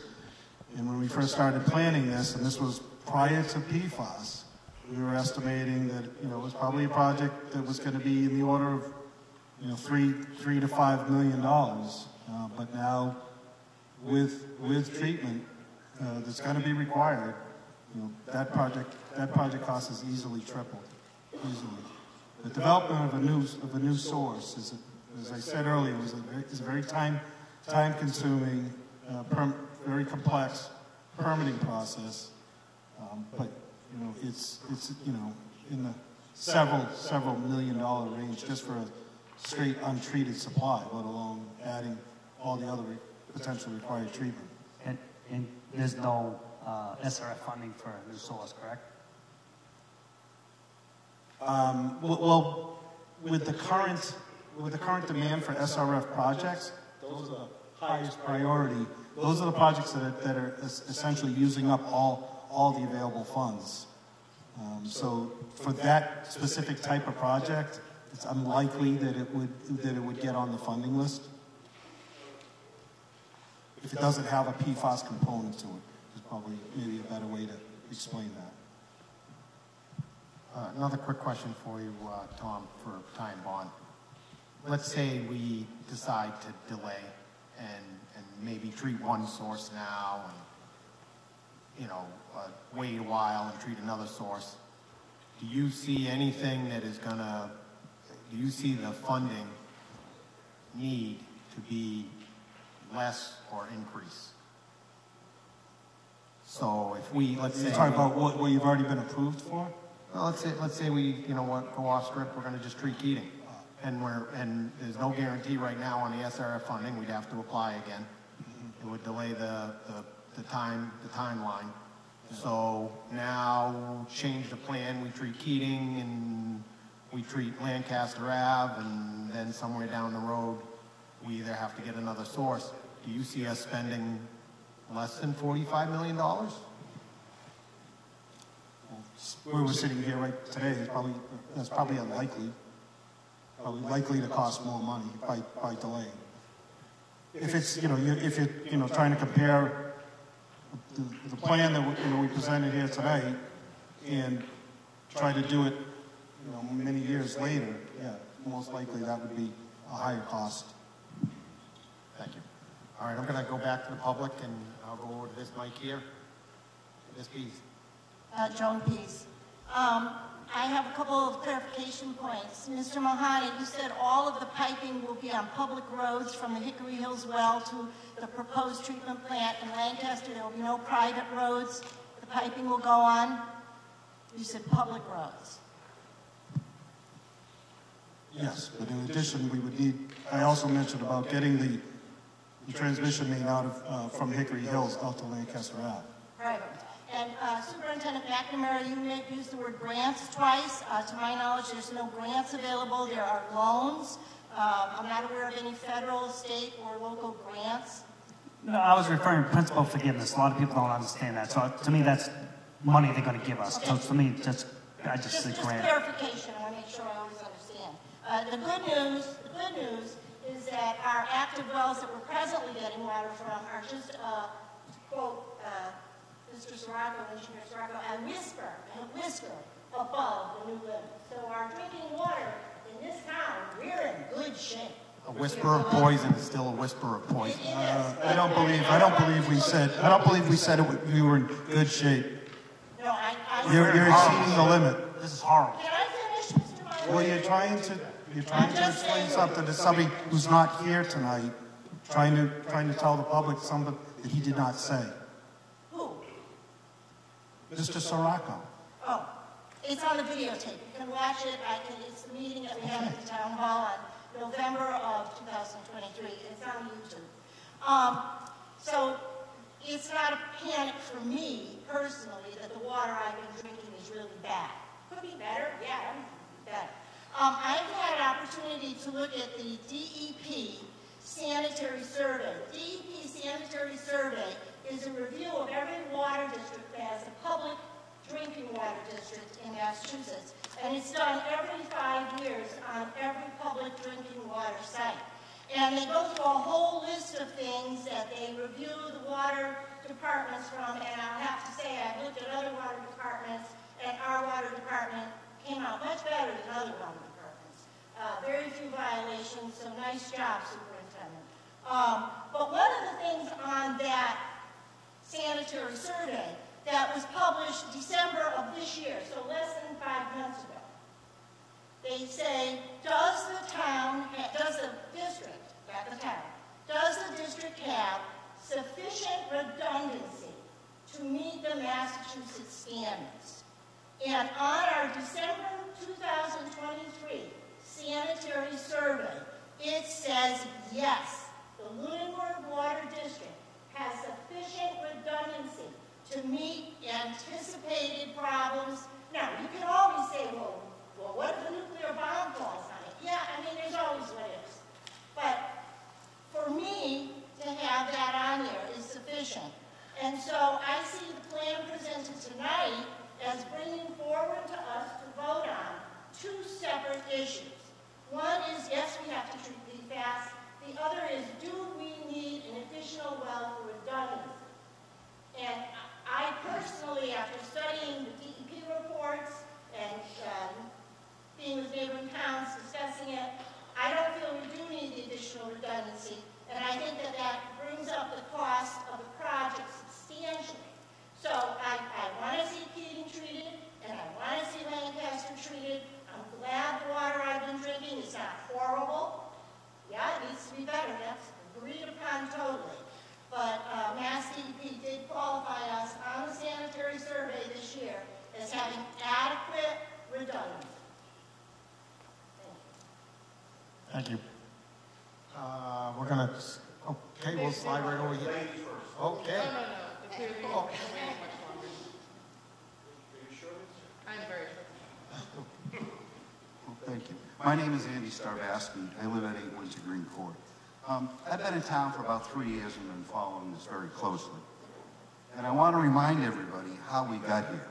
In October 19th of 2022, the water commissioners came before the town and they said with the anticipated EPA regulations, wells were going to be taken offline. Because of that, we're going to have a water shortage. Francis said that, Mr. Birch, you said that, every water commissioner said we're going to be in a water emergency if we don't move forward with Hickory Hills. And then we said, excuse me, that the wells would have to be taken offline during construction of these new treatment facilities. And 2 weeks ago, Ty and Bond told you that's not true. No wells are going to be taken offline during construction. We have 5 years to address this problem. 5 years. That's plenty of time where no wells are going to be taken offline. We're not going to be in that water emergency. So what we were told 2 years ago to approve moving ahead with Hickory Hills is no longer valid. That's not the reason why we were told. And now they're changing the rationalization. We're not going to have that water shortage. The other point I wanted to talk about was now we know what the EPA levels are going to be. And you talked a little bit about that. And we have some sampling at the wells. And the EPA now says to take to test every quarter and then come up with a yearly running average. And that yearly running average is going to tell us if we meet the maximum contamination level. Is that true? So we don't have enough data right now at Lancaster or Keating for a running yearly average, correct? We don't have quarterly test results to have a yearly run. We haven't done quarterly because we do a blend on Lancaster. I think Keating's, we do a biannual, twice a year we do. Yeah, that's my point. So we need to do more testing. That's what you've got planned for Keating and Lancaster. And when I look at the numbers for Keating, if we assume that's going to be the reasonable amount, by all means, we're going to have to put a treatment facility there. It's not going to meet the below the maximum contaminant level. But when I look at Lancaster, that is right there. That is a whisker above. And if we start doing quarterly testing, statistically, it could go either way. We don't know if Lancaster needs treatment. It might, but we don't know that yet. We have to do more treatment. So that's what we should be moving out on. We should be doing treatment, water pilot studies at Keating and pilot studies at Lancaster. And that's what you're planning on doing, and that's what you're funded to do.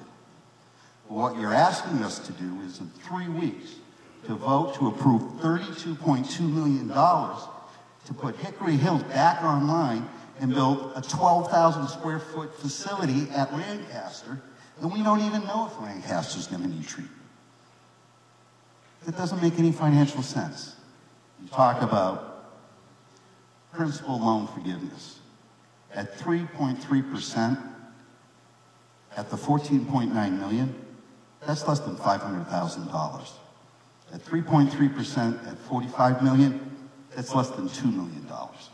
So we're looking at a $42, $43 million plan if we vote yes in 3 weeks. What we should do is vote no and put a stop to that. Move ahead with the pilot study at Keating, move ahead with the pilot study at Lancaster, have Ty and Bond put together an intended use plan, and move ahead with that. Because if you look at Ty and Bond's plan, they say the Keating well is going to cost $12.9 million. And the Lancaster well would cost about $14 million. So if we had to do both Keating and Lancaster, that would be $27 million. That's $27 million versus $45 million. I don't care what the interest rate is. $27 million is a hell of a lot better than 45. We shouldn't be doing Hickory Hills well. We should be moving forward with the 2 priorities, Keating and Lancaster. Thank you.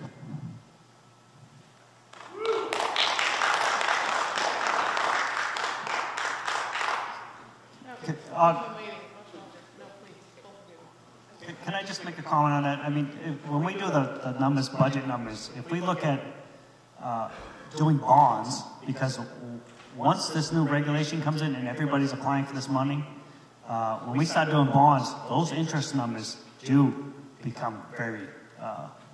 I'd rather pay 4% at $27 million than 0 at $45 million. And with this whole master plan, you don't even have the option of doing Keating and Lancaster.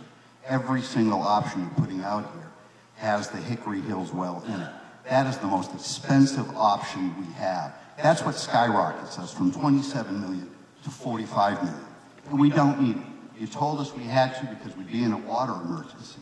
And that's not true. You told us you were going to shut down wells during construction. You had that on your Facebook page 2 weeks ago. And that's not true. And I brought it to your attention. You didn't even address it. Yeah, I'm sorry, but I don't listen to you on Facebook, so I don't. I wasn't talking to you. I was talking to the PR firm that runs your sorry. Facebook page. And yeah, I don't listen to you either, friend. 2 weeks ago, on one of the Facebook posts, you made the statement that during construction, the Keating well would have to be taken offline. That's the way we understood it, that during Ty and Bond, is that true? During construction for the Keating wells, the way that we understood it and interpreted it in the meeting, and I'll stand by what I understood and interpreted, was that it would have to be taken offline during construction. Ty and Bond, is that true? During construction of the Keating well. Develop any plans at this point for the 2 weeks ago, during the Water District meeting, Fran asked Ty and Bond that specific question, and the answer was no. Right, Fran? That's true. Yeah, Right, I mean, so when- you're not going to take these wells offline. What you told us 2 years ago isn't even valid today. I'm going to agree. 2 years ago, this was all new to us. I mean, Right, still, but that was the justification for even moving ahead with Hickory Hills. That's all changed now. I agree. So everything's changing. So just for the gentleman behind you, he asked for the cost for Lancaster Ave and Keatings. Okay, so I did that. What does it cost for just doing Lancaster Ave and Keatings? And it was as much money as doing all three of them. It was actually cheaper to do all three. No, it isn't. When you do SRF funding, it was actually cheaper. No, that makes no sense. But I'm going to let Wilson. Yep. I apologize for jumping in, but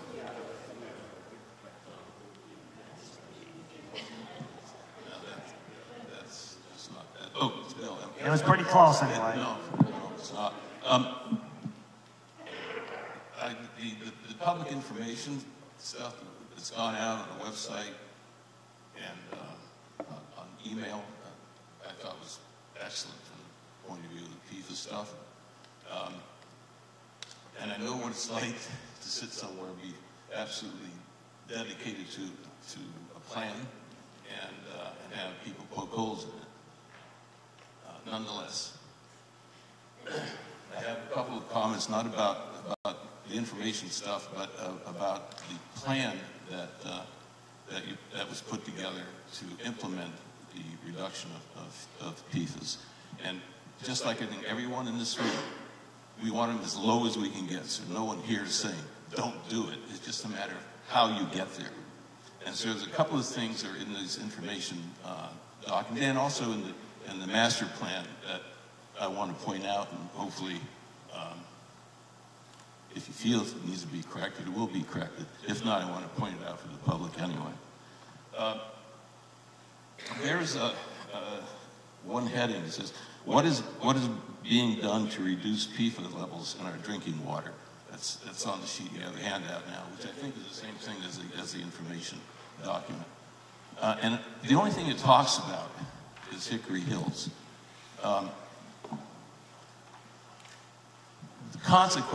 The consequences of that are that people, and I mentioned this at the last meeting that I attended, some people believe that reducing PFAS in our drinking water is synonymous with tying in Hickory Hills well, and it's not. And I've heard this. I've heard people who said it. Now someone pointed out to me that on Facebook.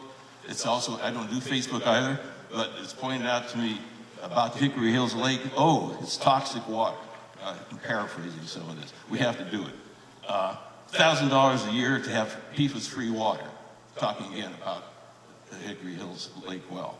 It's not about this is a response to a quantity thing. Major health risks with this stuff. Again, Hickory Hills Lake. So I want to make sure that what we're talking about here with respect to Hickory Hills is not a response to the PFAS reduction. It, in fact, is only redundancy. If you could just kind of, you don't have to listen to me, but just tell us that, in fact, is the truth, that has nothing to do with PFAS. PFAS are reduced by reducing the PFAS in our drinking water, and that's Keating, and that's Lancaster. That's it. Hickory Hills well has nothing to do with that.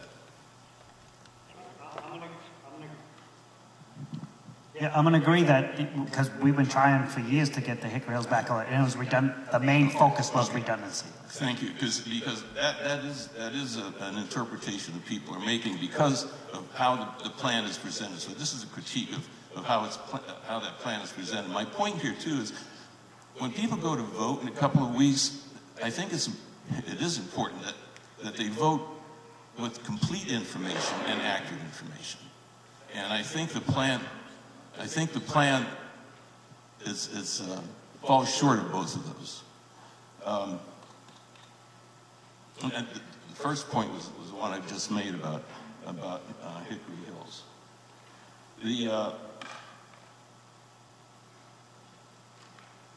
The other one is about costs.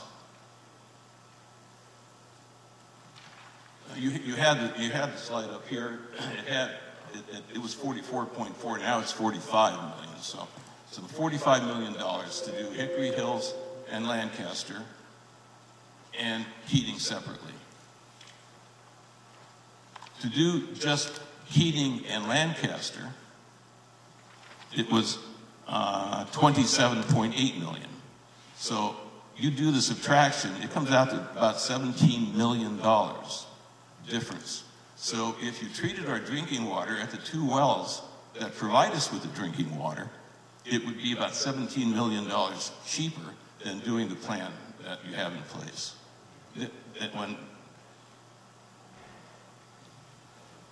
We were debating before I stood up here, but saying, oh no, they're about the same. It's just not. I always did comparisons SRF versus bond, and I think we didn't put that spreadsheet I made specifically for you up here, but that was pretty good information that I had on that. It was, and I appreciate it. I mean, you've been very, very responsive, so I really do appreciate it, and it's helped me, especially on trying to determine the redundancy question.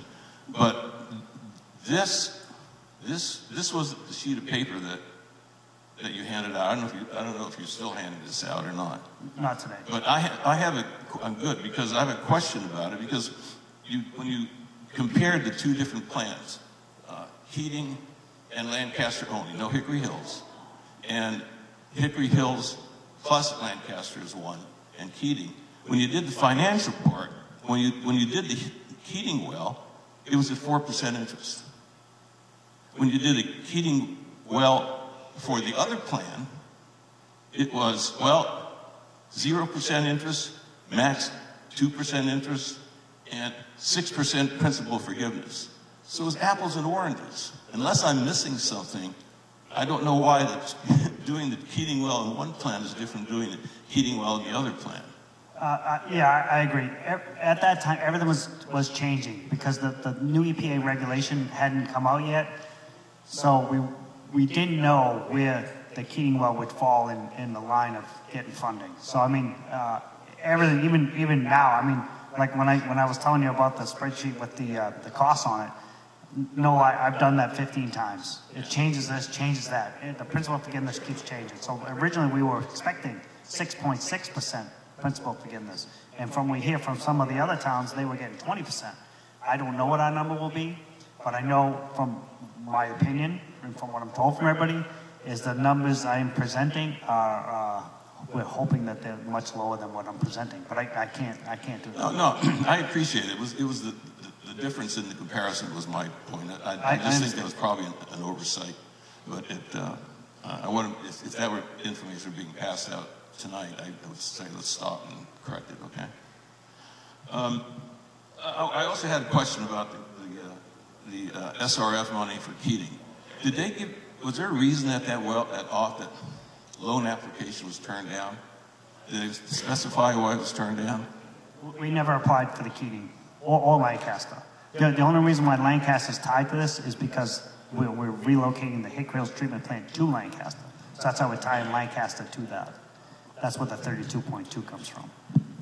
Well, the Keating well application is would be going in this Okay, year. I understand. It said it did not qualify for the, in Keatingsville did not qualify. So please tell me, why didn't it qualify? Right, previously it did not, because it did not exceed the 20 parts per trillion.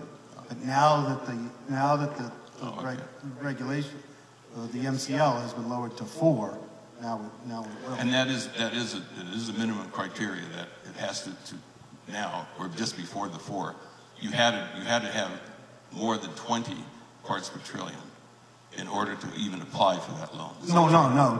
Not to apply, no. But the projects that were funded were the ones that that exceeded the MCL at the time. Well, that's what I'm asking. Is that the criteria? If it's over 20, you could possibly get a loan. If it's under 20, you won't get a loan.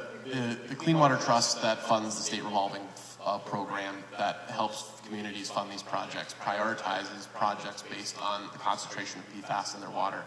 So low PFAS water wells, such as the Keating well in Lancaster, that up until a couple weeks ago, we were all hoping that the EPA would drop this rule and back up a little bit and not impose this rule. Those wells were not seen by the program as most in need of funding. So higher priority wells would be put above that. So the district went to the Hickory Hills well that did currently exceed the 20 parts per trillion mass MCL to seek funding. I'm asking a very specific question. In order to apply and even get awarded this loan, must the PFAS levels for the well that you're applying for be over 20 parts per trillion? It's a very specific question. No. You can submit a project for anything you want to SRF. They will rank that project based on need, and higher concentration PFAS projects get a higher ranking in that program. No, I understand. We'd have lower priority, but the fact that Keating is our main and primary well, it just surprises me you didn't give it a shot. That's what surprised me. And a related question: we're waiting until August to apply again. Is there a problem with applying right soon? We can submit a application earlier, but the program doesn't close until August, and then the state looks at it and issues their list in a draft form by the end of the year. So there's no necessarily advantageous reason to submit early, but it can be submitted at any time. So an application now would not be considered under the June to August time frame. You'd have to wait for it to be to August in order to consider it. Is that? It would not be considered now. Around the August time frame or summertime is the typical process for which you submit a project evaluation form to the state.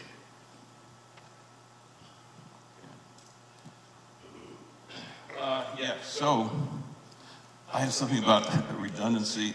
I don't want to bore people with a whole bunch of numbers, but I'll tell you what I did, and then you could give the sanity check. As Joan mentioned, the DEP already said you guys, we are redundant. We have enough redundancy. But nonetheless, I still, using some of the numbers that I got from you, Fran, and the pump data, I said, okay, let me figure this out. And I do that kind of thing. So, operating pump levels. The DEP has one set, and the Lunenburg Water District has another set. The DEP had a 1.2, I hate to go through all these numbers, I'm sorry, but in order to get a sanity check, I have to give you the numbers. They had a 1.288 million gallons for Lancaster, a million gallons per day. But yet when I add up what they had in the sanitation audit last year, it added up to 1.16, so there's a disconnect right there. So I used the 1.16 as a pumping level as sort of the top. This is the optimistic view. And then the data in the master plan indicated 0.98 million gallons per day. So I bounded it like so. And the criteria that I used was that heating is down, And while it's down, we're drawing maximum amount of water, the 1.2. Actually, used 1.16 from the June 2020 data. 5 consecutive days. Those 5 days, heating's down. Lancaster wells, 1 and 4 can be operated 2 to 3 days. I use two consecutive days. Well, 1 and 4, I gave the time to recharge of one. Actually, I looked at some of the data when the well was really down.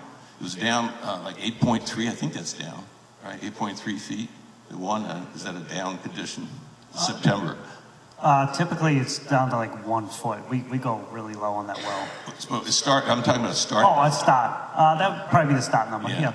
So I looked at that. I looked at that data, and you could really recharge in like 12 hours from the data that I saw. It was only one chart. Let's say I gave it a day, and I think you mentioned you oscillate from like varying a day at a time.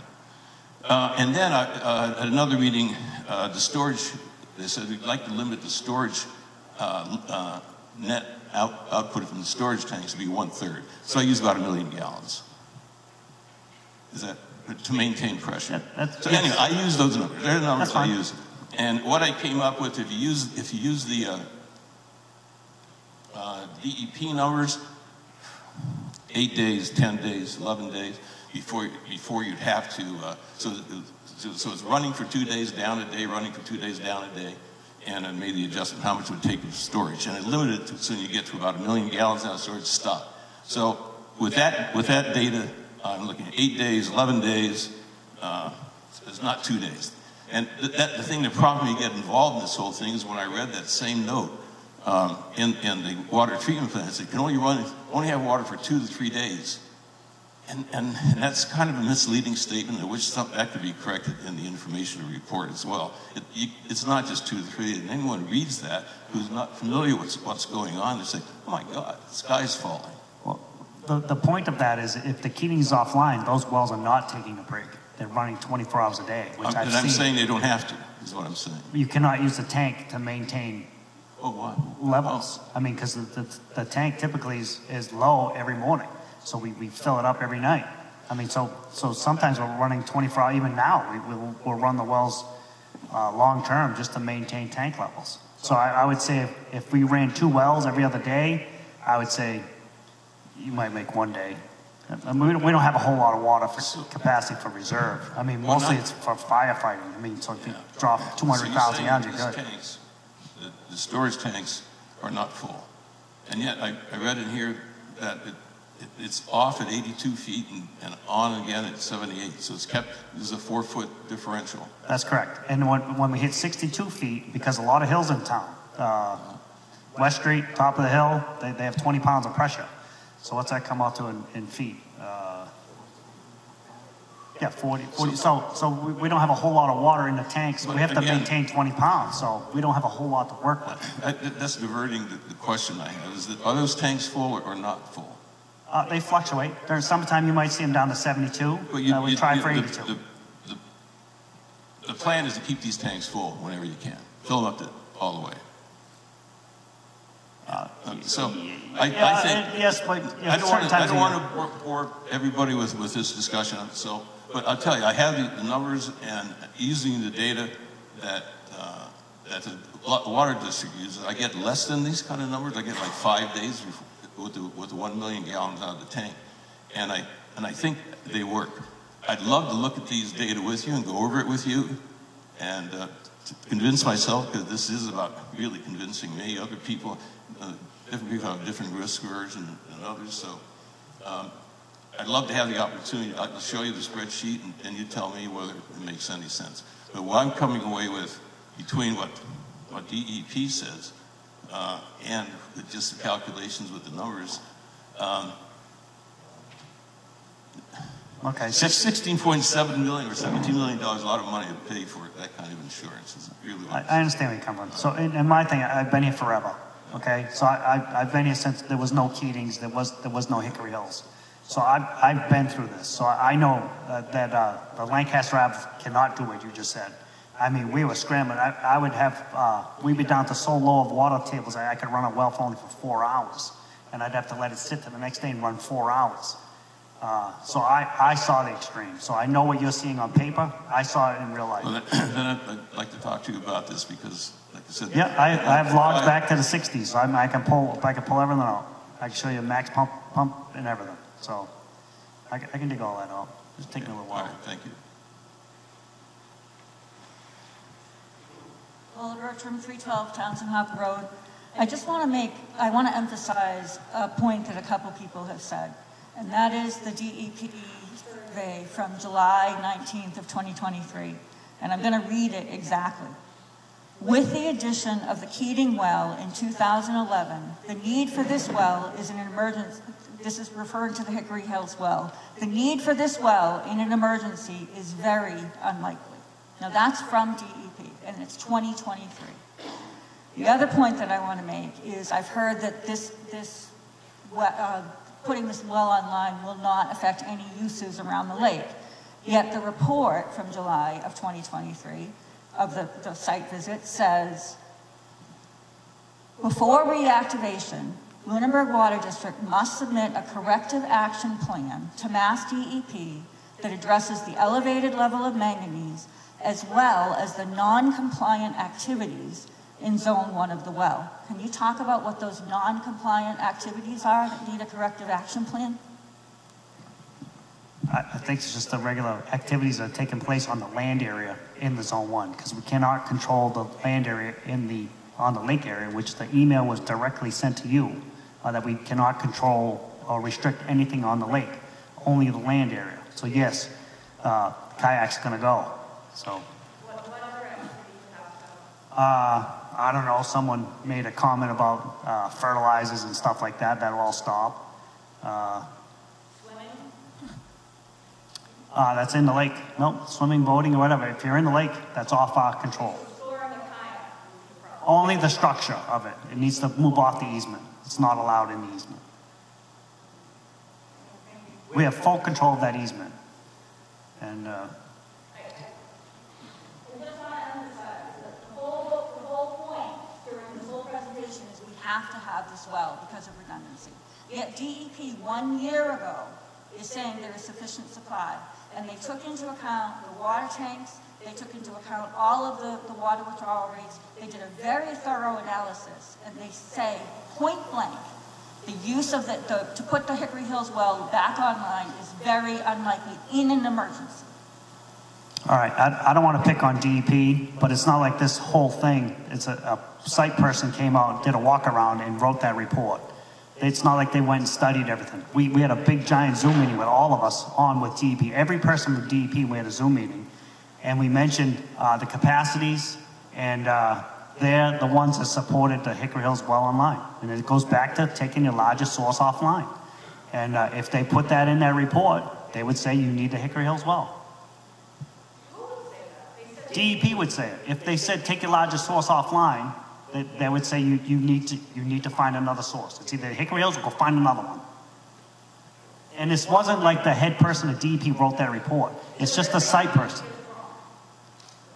I'm not saying they're wrong, but it was just a site person that did a walk around visit. I never even met the person before. It wasn't like the head person at DEP who I talked to, who sent the emails and stuff. That's the head person at DEP. She's the one that tells them what they need to. I don't know. Hi, Sarah Kammer, can you hear me? Okay. I live at 304 Lancaster Ave. Can you get a little closer to the mic, please? Hang on. Can you hear me now? Yep. That's like a Verizon commercial, an old one. I am Sarah Kammer. I live at 304 Lancaster Ave in the Water District. I also teach drinking water operators in high school. Actually, one of them works over at Fitchburg now. Got his T2 and now his T4, so I'm going to brag on that kid right now. But I wanted to share with the people in this room that I have a bit of a different viewpoint because I've been touring drinking water facilities now for 3 years. It's a pretty significant undertaking to get your drinking water license. And I've seen the PFAS problem develop. In that experience, I went to, say, Cambridge, which they have a lot of money. They have an amazing lab too. Fantastic. I wish I could work in that one. But when I was there, they were so delighted and so proud 2 years ago that they had granulated activated carbon in their treatment system, and they're like, we don't have a PFAS problem. We are all set. We have great source water protection, and I actually teach in their water resource area. And then the next year, there was a drought, and the water was clearly getting pulled from other resource areas, and then they had a giant PFAS problem. And they were able to flip a switch and get on MWRA, which, if you're not sure what MWRA, it's the water that comes from the Quabbin, goes to the Wachusett, and then gets distributed around Boston and a lot of other regions that we don't have access to. So when we're talking about Lancaster wells, and we're talking about Keating wells, how they are at that lower limit and we're just skating by and we're okay, I'm a little skeptical about that because of that experience. And that wasn't the only drinking water facility I've been to. Burlington has a giant PFAS facility now. Acton is still working on a lot of theirs, and it is, throughout the state, a horrendous problem because there's not enough funding for it. That said, I'm looking at our town, and the other thing that I think about a lot is climate change. You know, that is essentially, to me, what happened at Cambridge. You have great periods where there's a lot of water, suddenly, and that recharges areas, and then you have these huge drought periods. And in those drought periods, I am concerned about that Lancaster well not being dry, and or actually having enough water to pull. It's not my job to do that every day in Lunenburg. But I am also really concerned about if the Keatings well goes offline, or if we discover we have a problem in there and we have to put in the plant and shut it off. I disagree with most people here that are speaking tonight. I think it's actually really important to have this extra redundancy, because the other thing I think that is going to come down the line is we have a lot of people in town who are on well water. And we have a water treatment facility in this, a water district in this area. I can foresee, and I can't predict all the regulations that'll come down in Massachusetts, but I can foresee the DEP or public health asking to bring more people into the district if they are nearby. I don't know that that will happen for sure, but I know that when that happens, it will be very expensive to do what we're proposing now. It'll be a lot more, and we're a small town. We are like on the lowest priority list for just about everything, I would say, for funding. So I happen to think this is a great idea. I know it's painful right now. I wish it weren't. But I think it'll be far more costly later. And the other thing I see in this town is we love to do studies. So many studies of buildings, so many studies of master plans, and not enough action. So I know for some people you're probably more like an Ent in The Hobbit, The Lord of the Rings. You want things to go slower. But I'm definitely on the let's move ahead with this. Thank you.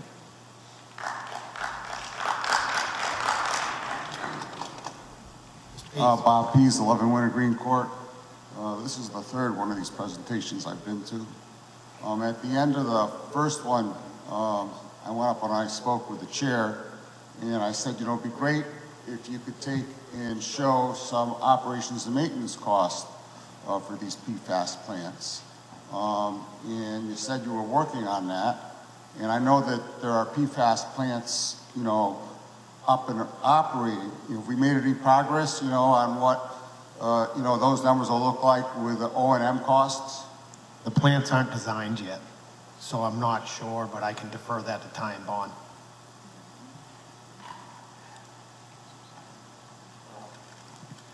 Part of what we're doing with the pilot studies is to help predict what the operational costs will be. So the Hickory Hills portion of the pilot study is completed, and that part of that equipment's being moved over to Lancaster Avenue now. We've received approval from the state. We're working with the state on getting approval for the Keating well pilot study. We have that approval. There's some red tape, special conditions on the heating portion of it. When that begins, it'll be a month or two for the field activity, and then a couple months for data analysis, and then we should have more information later in the summer. So, but at the time we're going to vote, we're not going to have any O&M costs. Do I have that right? Yeah, we won't have any specific O&M costs at that time. Thank you. And then at the second presentation I went to was one for town boards and commissions and employees. And during that presentation, someone, I'm not quite sure who it was, I thought it was someone from the engineers, but I'm not sure. Someone suggested, well, have you looked into connecting up with Shirley, that Devens could take and supply you through Shirley? And, I never hear, Fran, you've talked about, Townsend and Fitchburg and Leominster, but I've never heard you speak of Shirley, and I was just wondering, about that. Yeah, I haven't spoke to them recently. I know, I hate to keep bringing up the Lancaster thing, but the Lancaster one, at the intersection of Route 2, we were going to do an interconnection with Shirley, and Lunenburg would tie in there. And then the potential was there for future well sites that we could feed backwards to everybody. So, yeah, I haven't spoke to Shirley. Shirley's usually typically the small little water system. They mean small even compared to Lunenburg. So I don't usually think I'm talking to Shirley too much for that. I understand, but the suggestion was that, that Devens could feed us through Shirley. At least that was the suggestion that I heard, at the second meeting. And I was just intrigued by that, that's all. Yep, as I said, I'm 100% behind interconnections, but I'd love to be connected to everybody. So either I'm feeding them, they're feeding us in an emergency situation. I'm not sure if you're referring to emergency or purchasing full-time. I'm 100% against purchasing for any kind of long-term. And so am I. Okay. Thank you. Thank you. Mr. Reese. Hi, Jim Reese, 206 Leominster Road. I've been a firefighter for 34 years in town. And about 3 years ago, we had a oil delivery being made on Lancaster Ave in the area of 400. The house was way up on the hill that they built several years ago. And an oil truck delivering home heating oil rolled over in the driveway in the snowstorm. And luckily, the oil was contained. But right at the bottom of the hill is the Lancaster Ave wells. And had that been punctured, it potentially could have put the wells out of service for quite a period of time. Also, the Keating's well is in the area of the railroad tracks. And the public doesn't have any idea how much hazardous materials go over the roads and over the rails coming through town. And you just saw an incident out, became quite political out in the Midwest where they had a train derailment that contaminated their water. And I don't want to see the next generation here screaming for the water district why they weren't prepared for that and why they didn't do something. In full disclosure, I did work for the water district about 20 years ago. And I worked through one of the dry years. And every day we would go out and dip the wells, dunk the wells to check the water level. And we did manage how we ran the pumps every day because things were close. And just the third thing is, Fran's been at the water district for 40 years or something, and in my 5 years working there, I never saw anything but concern for the cost to the rate taker and the future viability of the system. And we've been through quite a few different commissioners, and they've all had the same forethought. But Fran has been very, very cost-effective, conscious and forward thinking, and that's why, as Joan P. said, the water district's in the condition that it's in today. So, everybody doesn't think we need redundancy, but it takes one incident, and one of those wells is out of service, and now we're here screaming at why, and I've seen the situation with trying to tie into Fitchburg and Leominster. Leominster was talking about limiting development a few years ago of commercial development because they didn't have the water to supply them. They're not in the market to sell us water. Fitchburg may sell us water. Last thing I want to do is be tied to Fitchburg for water and sewer coming in and going out, and they can set any rate they want and completely control us. So we really got to think about the future here. Thank you. Thanks, Jimmy. Hello. First, I'd just like to thank the Water District for all of the meetings they've done, the information they've put out. The first meeting I went to, I was at the second one that Bob was at. I was shocked to see these numbers. It's crazy how expensive this is going to be. I can't even believe it. But I think that you guys have looked at all the alternatives and come up with the best alternative and presented it. And that's what your job is to do, is to present the best alternative. It may not be the cheapest one, but I think it's the best one. And I think that, you know, I'll be the one to bring out the white elephant in the room here. 99.9% of the speakers that talk tonight are Hickory Hills residents and part of this Hickory Hills Special Interest Group. The only thing they're worried about is that lake. Not worried about anything else.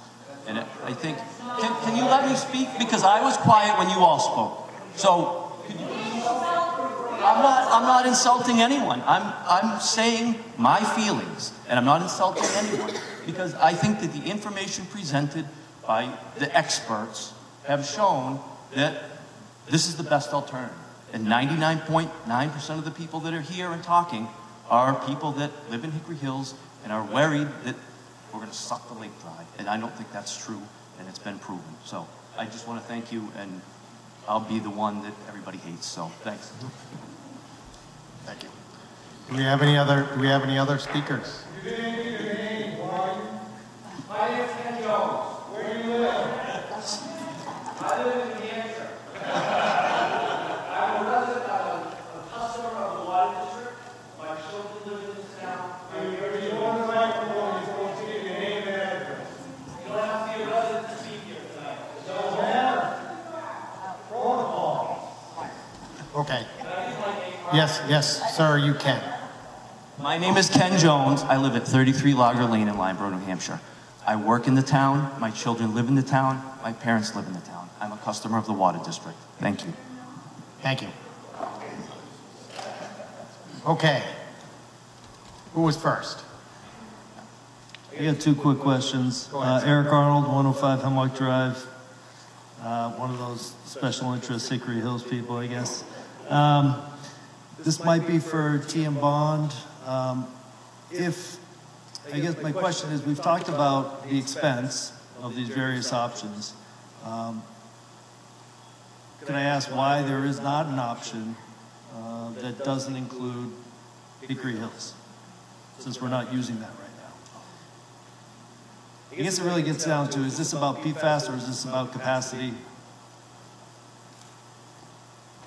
Were you asked to create an option that did include Hickory Hills? Well, the Hickory Hills got us the funding, so so we didn't look at the other ones because Hickory Hills is the one that got us to this point. Because yeah, I know that's where it all started, right? And then now the regulations have changed, the limit has lowered, and now we're out of compliance in all the wells, right? Potentially. So I guess why isn't that an option that's being presented to us? I mean, we're going to do an SRF application for the next round, which is in August. The only reason why Lancaster is tied to it now is because we're doing the combined treatment plant. If that wasn't taking place, then it would just be the Hickory Hills treatment plant. And then that one, we part of the plan of relocating to Lancaster Ave is because all the residents concerned of cramming that thing on the site. Tried to purchase or get land near the sewer treatment plant down there. That was a hard no.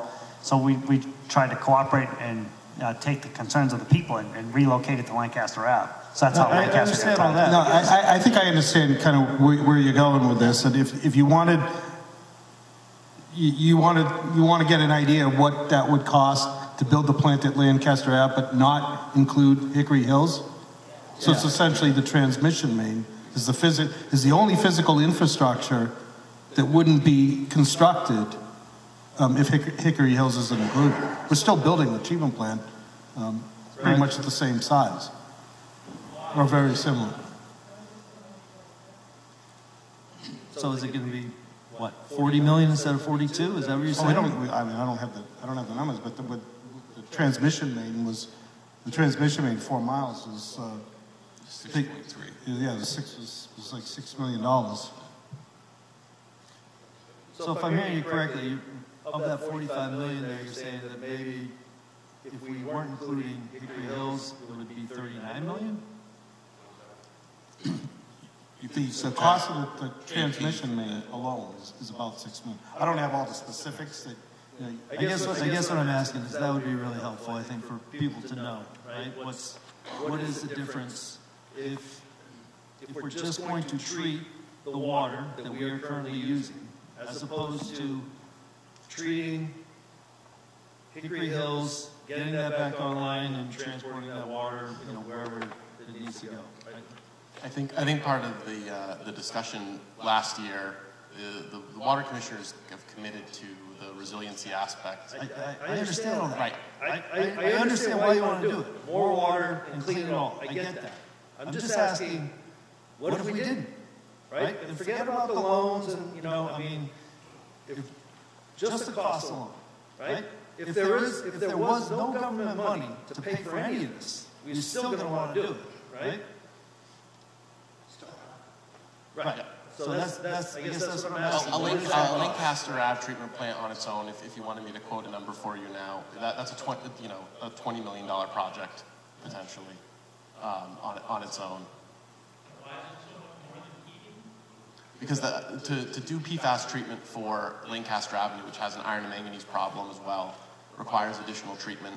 There's additional site constraint issues at the Lancaster Avenue site. Some of the site has not as complicated as the Hickory Hill site, but there is some floodplain concern.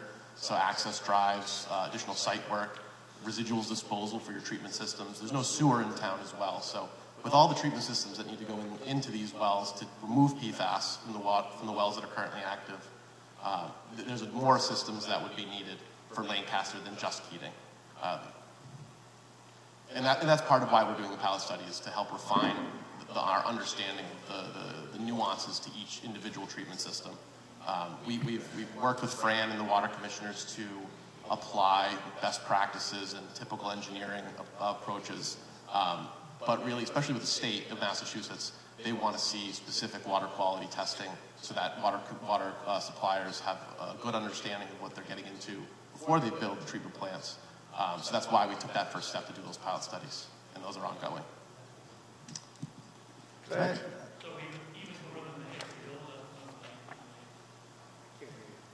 You're going to have to come to the mic, sir, if you're going to ask a question. Can I just ask, what specifically are we being asked to vote on? Is it tonight or is it another night?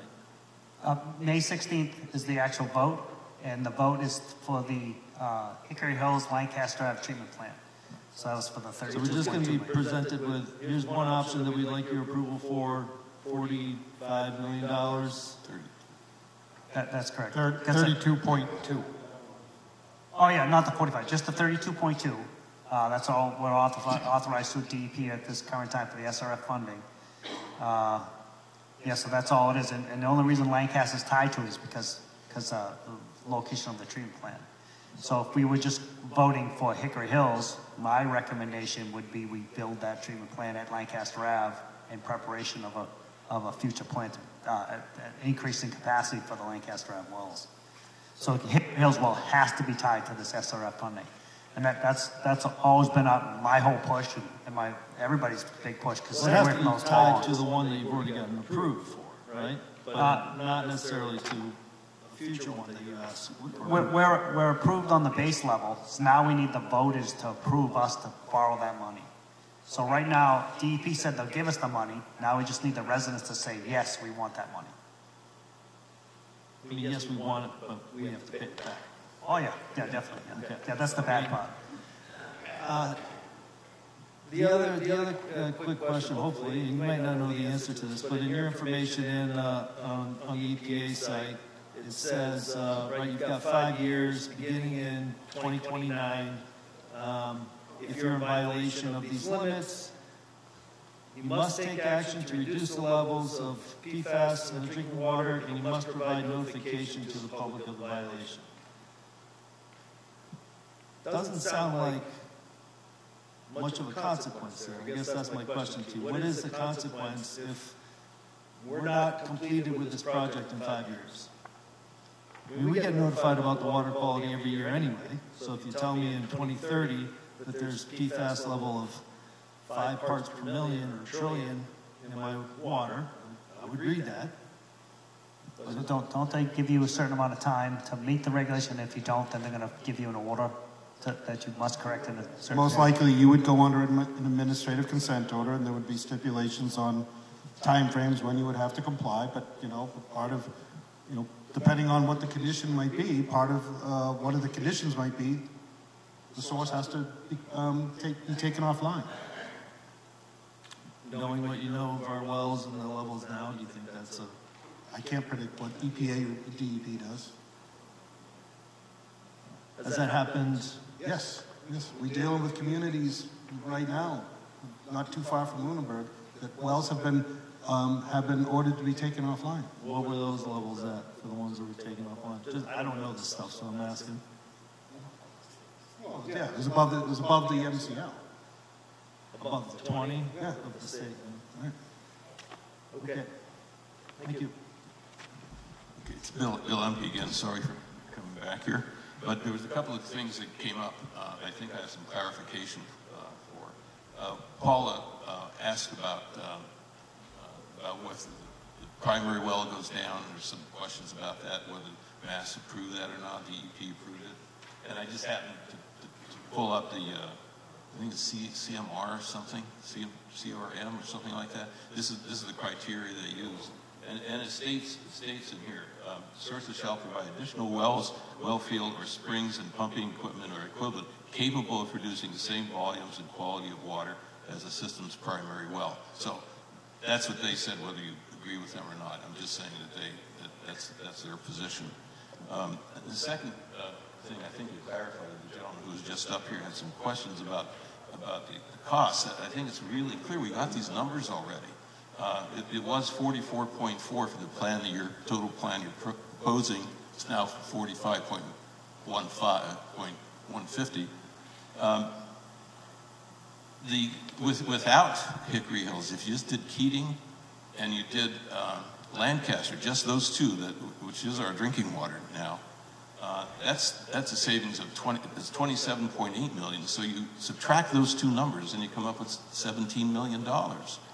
So the cost of this plan versus just doing Keating and Lancaster, the difference, and basically the cost of incorporating Hickory Hills into this plan is $17 million, and these are the numbers that we were given.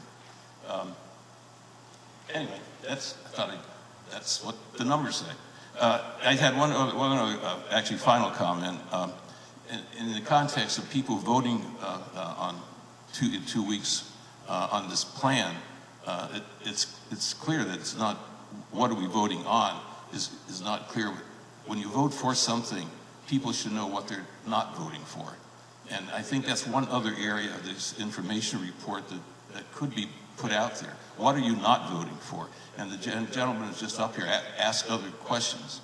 And I heard why not connections, why not Leadminster? It was originally it was not enough pressure. The question of, well, what about boosters? How much would that cost? Then I hear the price is too high, but that doesn't seem to be an issue because this is emergency use, and compared to $17 million, it's probably peanuts. But I haven't seen, nor have the people who are going to vote in a couple of weeks, seen the alternatives and the analysis of the alternatives. It's more like hand. Numbers guys can probably tell, but it's like hand waving. This is too much, not enough pressure. Well, so how do you fix it? Why can't we do that? I never heard there wasn't enough pressure, not enough water at Leadminster. All right, tell us what is the issue there, so that we can compare the other alternatives. Well number 3 is another question. I don't know what's going on with well number 3. Is that possible to fire that baby back up and get us some water? Things it's been down for 10, 15 years. I don't know. 1983. Yeah. So these other alternatives are not being presented so people can take a vote knowledgeably about what they're not voting for, what the other options are. It may be all these other options don't make any sense, but I haven't seen the analysis of it to be able to say, hey, how can I not vote for this if I don't know that's a better alternative? There was another one, the connection. You know the other alternative. You put a couple up there, but the inner city connection was was one was at the top, the well number 3, and there wasn't enough, there's no analysis as to why this option at $17 million is better than those other options. Oh, a new well, that was the other question. I heard a few $1 million, they put in a new well, or a lot of time, maybe 6 years. You mentioned 10, but I think they mentioned quite some time. Yeah, and that doesn't, quite some time is, I know you can't quantify how the government works and how long it takes for permits and stuff like that, but in the master plan, I think it was at 6 years. Well, 6 years, we're talking about a program that's at 6 years. Yeah, how much is it going to cost us? Is it worth it? But just let us know what the alternatives are so we know how to vote in a knowledgeable way at least. Because right now it's just the one thing out there, one plan, and that's it. Okay, so I can get into the surrounding towns. I spoke to Fitchburg. They're going into big rate increase. I know it was all posted over Facebook that they're cheaper than Lunenburg, but that's not true. But Fran, I can't decipher that. What is it? I mean, I don't know what to do with that. You know. Well, I mean, so the Fitchburg has they gave me a maybe they could help us with water. Leominster was a no, emergency situation only. Townsend was they would look into it. So I mean, there are options. Now the well site thing. Lunenburg, I bet you since I've been here, we've tested for wells, I bet you in 500 spots. We can't find any. We can't find any. So, all right, put in a new well. Find a new well, okay? Good luck with it. We've tried, and we always end up going back to Lancaster Ave. So that's not very easy to do. And if the only wells I'm aware of is on Lake Shirley. So, and it's on a peninsula, right off Flat Hill Road. So, I don't know. Hickory Hills wants to deal with Lake Shirley, go at it. But that's not me. So, I mean, that's a tough thing. So, yes, I mean, we've looked at all these things. And the purchasing of water from another community, temporarily, I don't have a problem with that. Long term, you're talking well over $1 million a year at the current rate. So, what's it going to be down the road? Eventually, it's paid for. I think we're talking about redundancy. So we're talking temporary. We're talking about emergency use. We're not talking about running these wells. Temporary being for a couple of days, okay, maybe. Leominster, which there's no pump station, that's dismantled. That one we had was all taken apart, and the main's not connected.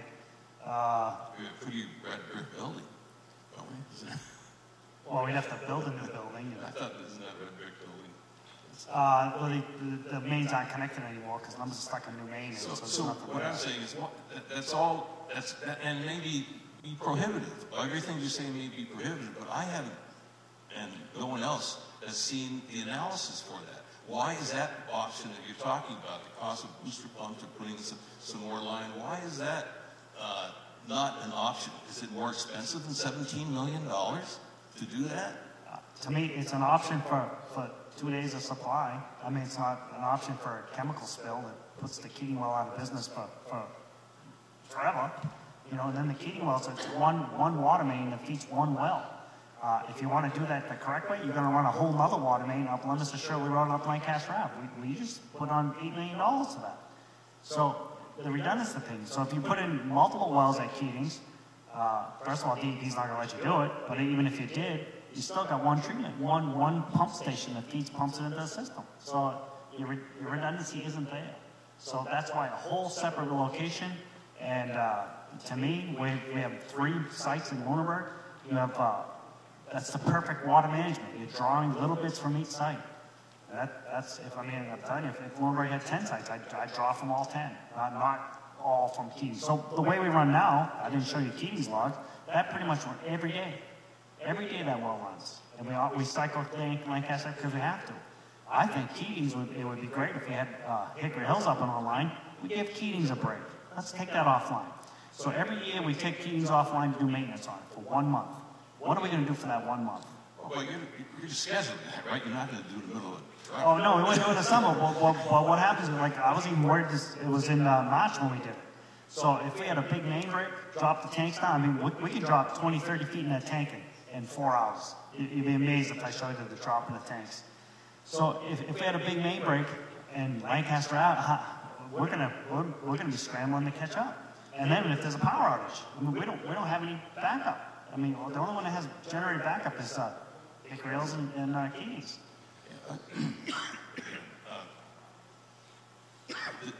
I hear all this stuff. Everything's like anecdotal stuff. I can't, just with that information, I say, oh, wow, it's a problem. But I haven't seen it put together to compare that with just the Keatings. And to put it together so that the way you would want to see it, we're going to have appropriate money and hire an engineering firm to go look at it. I'm just, again, I live on Hickory Hills Lake. But believe me, this is all about how much it's going to cost. Is the need there, and is the cost, is the price worth the need? Paying that price for the need. So okay. I could be living in Timbuktu. So when I saw this, that's all I was thinking about. Is it worth it? Is the need there? So back to I've seen only one plan we're going to be voting on. I haven't seen any details about any of the other options except sort of like hand waving and a bunch of anecdotal stuff. I'd like to know what it would cost, and how long it would take, what it would cost. So I understand the money concern, as everybody does, and it goes back to, if I'm going to build treatment plants at the two best wells in Lunenburg, it's Hickory Hills and Keatings. So if you want to save money, let's do those two, and we're good to go.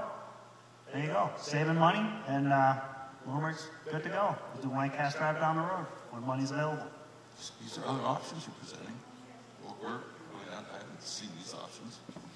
That's my whole point. There's one thing that we're going to be voting on, and it's going to be an additional $17 million out of everyone's pocket, and the other options are not there. There are no other options, and I don't know if people realize that there are other options, and they may not be good ones. There may be some better ones. You just throw it out. I've never heard of before, but we should hear them so that we know what we're voting for. Like you say, when you vote for something, you're going to be voting against something. And the thing is, the thing we're voting against, we don't even know what it is. So anyway, that's time. So. Yeah, and that's true too. Like none of us know what the future interest rates are. So I mean, there's a lot of unknowns out there. And SRF funding, we're going to get it? Who knows? Bill Hudson, 90 Hemlock Drive. A couple quick comments. As far as Hickory Hills Association, we are not an association. We are a corporation. You can go into an agreement with us. No, we can't. Why not? Our attorney says we can't. Because we're an association. We are a corporation. Are you municipal? We are a corporation. No. So we can't go into agreement. Tie-in bond? We can set a contract with them. We can't make an agreement, an operation of a water system. We'll let the lawyers figure that out. Yeah. My understanding going all along is that we were voting on $14.9 million come May 16th. That is not the case at this point in time. Is that correct? We're voting on $32 million. Correct. We're trying to tie the Lancaster Ave onto it to make it to 32. I understand that. But first it's 14.9. Now it's 32. It's also my understanding that tying bond is connecting the two together for SRF funds. Correct. Now that the Keating well falls below the limit, why don't we ask the state to use the 14.9 to build the treatment plant at that location? Boom, one of them solved, and then move on to the next thing. Because if this one gets shut down, what happens, right? So if you don't do Keating first, you may be shooting yourself in the foot going forward, because the people of the town, they're just tired of spending money. We want clean water. You're all drinking PFAS water right there. You've said it yourself. It's right there in those bottles. That's all. Thank you. So can one of your time on? We can't switch it. We can't switch the funding that's already been approved for the Hickory Hills well to Keating. The state was considering increasing, and that we still don't have verification. But by moving the original application, the $14.9 million figure that you were referencing was based at the time of constructing a treatment plant at Hickory Hills. So the new plan is to build a centralized treatment plant at Lancaster Ave, pipe Hickory Hills well over to Lancaster Ave. That's what the state's considering. Keating has to have a whole separate application That's how the funding program works. We don't make the rules. I understand. Tom, could we vote the 14.9 and build the plant at Hickory Hills? Could we give that option to the people? Absolutely. That was the original plan that was submitted on. Okay, thank you. So just one more quick point, because I know it's late, and I thank everybody, and I thank your time. Earlier, we talked about operational costs, the O&M costs of running these plants, and Ty and Vaughn said without the plant being designed, we don't know, and I understand that. We've reached out to other communities that do have an operational site, and I think it's Littleton. They're estimating $1 million in operational maintenance per year, per site. So just for reference, as we talk about this, because you're not going to have the numbers, other communities are looking at $1 million a year per site for operational and maintenance. And there's no funding for that. That's something that comes completely back every year on the 2,480 user accounts. So I just think it's something we need, as we talk about all these numbers, that's something, even though you can't provide it, we're looking at some big numbers that are going to go on and on and on. So, thank you. I did speak to Littleton, and they did send me the estimated cost. The initial costs were very expensive, but I believe the term, I had 4 chambers, the change it out 2 or something. I think it was in the pricing from like 4 years ago. I think it was like $115,000. So, but today's money, it's probably, who knows, $300,000. I don't even know. You know, when we reached out to them, we were told much more than that. So it's a very important cost that I think we really have to look into and consider that, because that's going to overshadow eventually the cost of construction. And that's going to be every year that we have to pay that. So. But the tough thing is you got to do it. Yeah, you got to do it, and that's why we've got to make good decisions. And I think that's why everyone's asking these questions on exactly how much money are we spending. So to be clear, we're going to vote in 3 weeks for $32.2 million to get Lancaster and Hickory Hills together, but then we still have to go after Keating, and that's what brings us to the $45 million. So if we vote yes next week, we're voting for, in essence, a $45 million solution. So thank you. I appreciate your time. This has been a long night. Thank you. Thank you.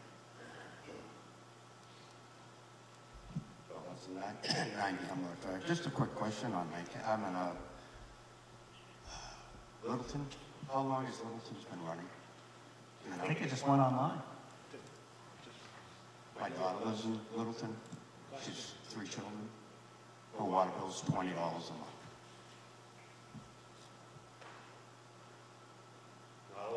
Not a lot of money. I think we have to consider what the costs are going to be to Lunenburg. I understand what Littleton's paying. Littleton's pumping permit, I understand, is probably 20% higher than our pumping rate. Littleton as a community has a lot of industry and a big commercial tax base. So I understand there are comparisons out there, but I think we need to stay focused on, what's going to happen in Lunenburg. Thank you. Doug McQuaid, 30 Cushing Lane. One last point. I guess with all the $45 million and everything that you're pushing at everybody, what's the possibility is we all as individuals, we've not got our own filter systems, put them in our own cellars? I think it might be a little bit cheaper in the long run.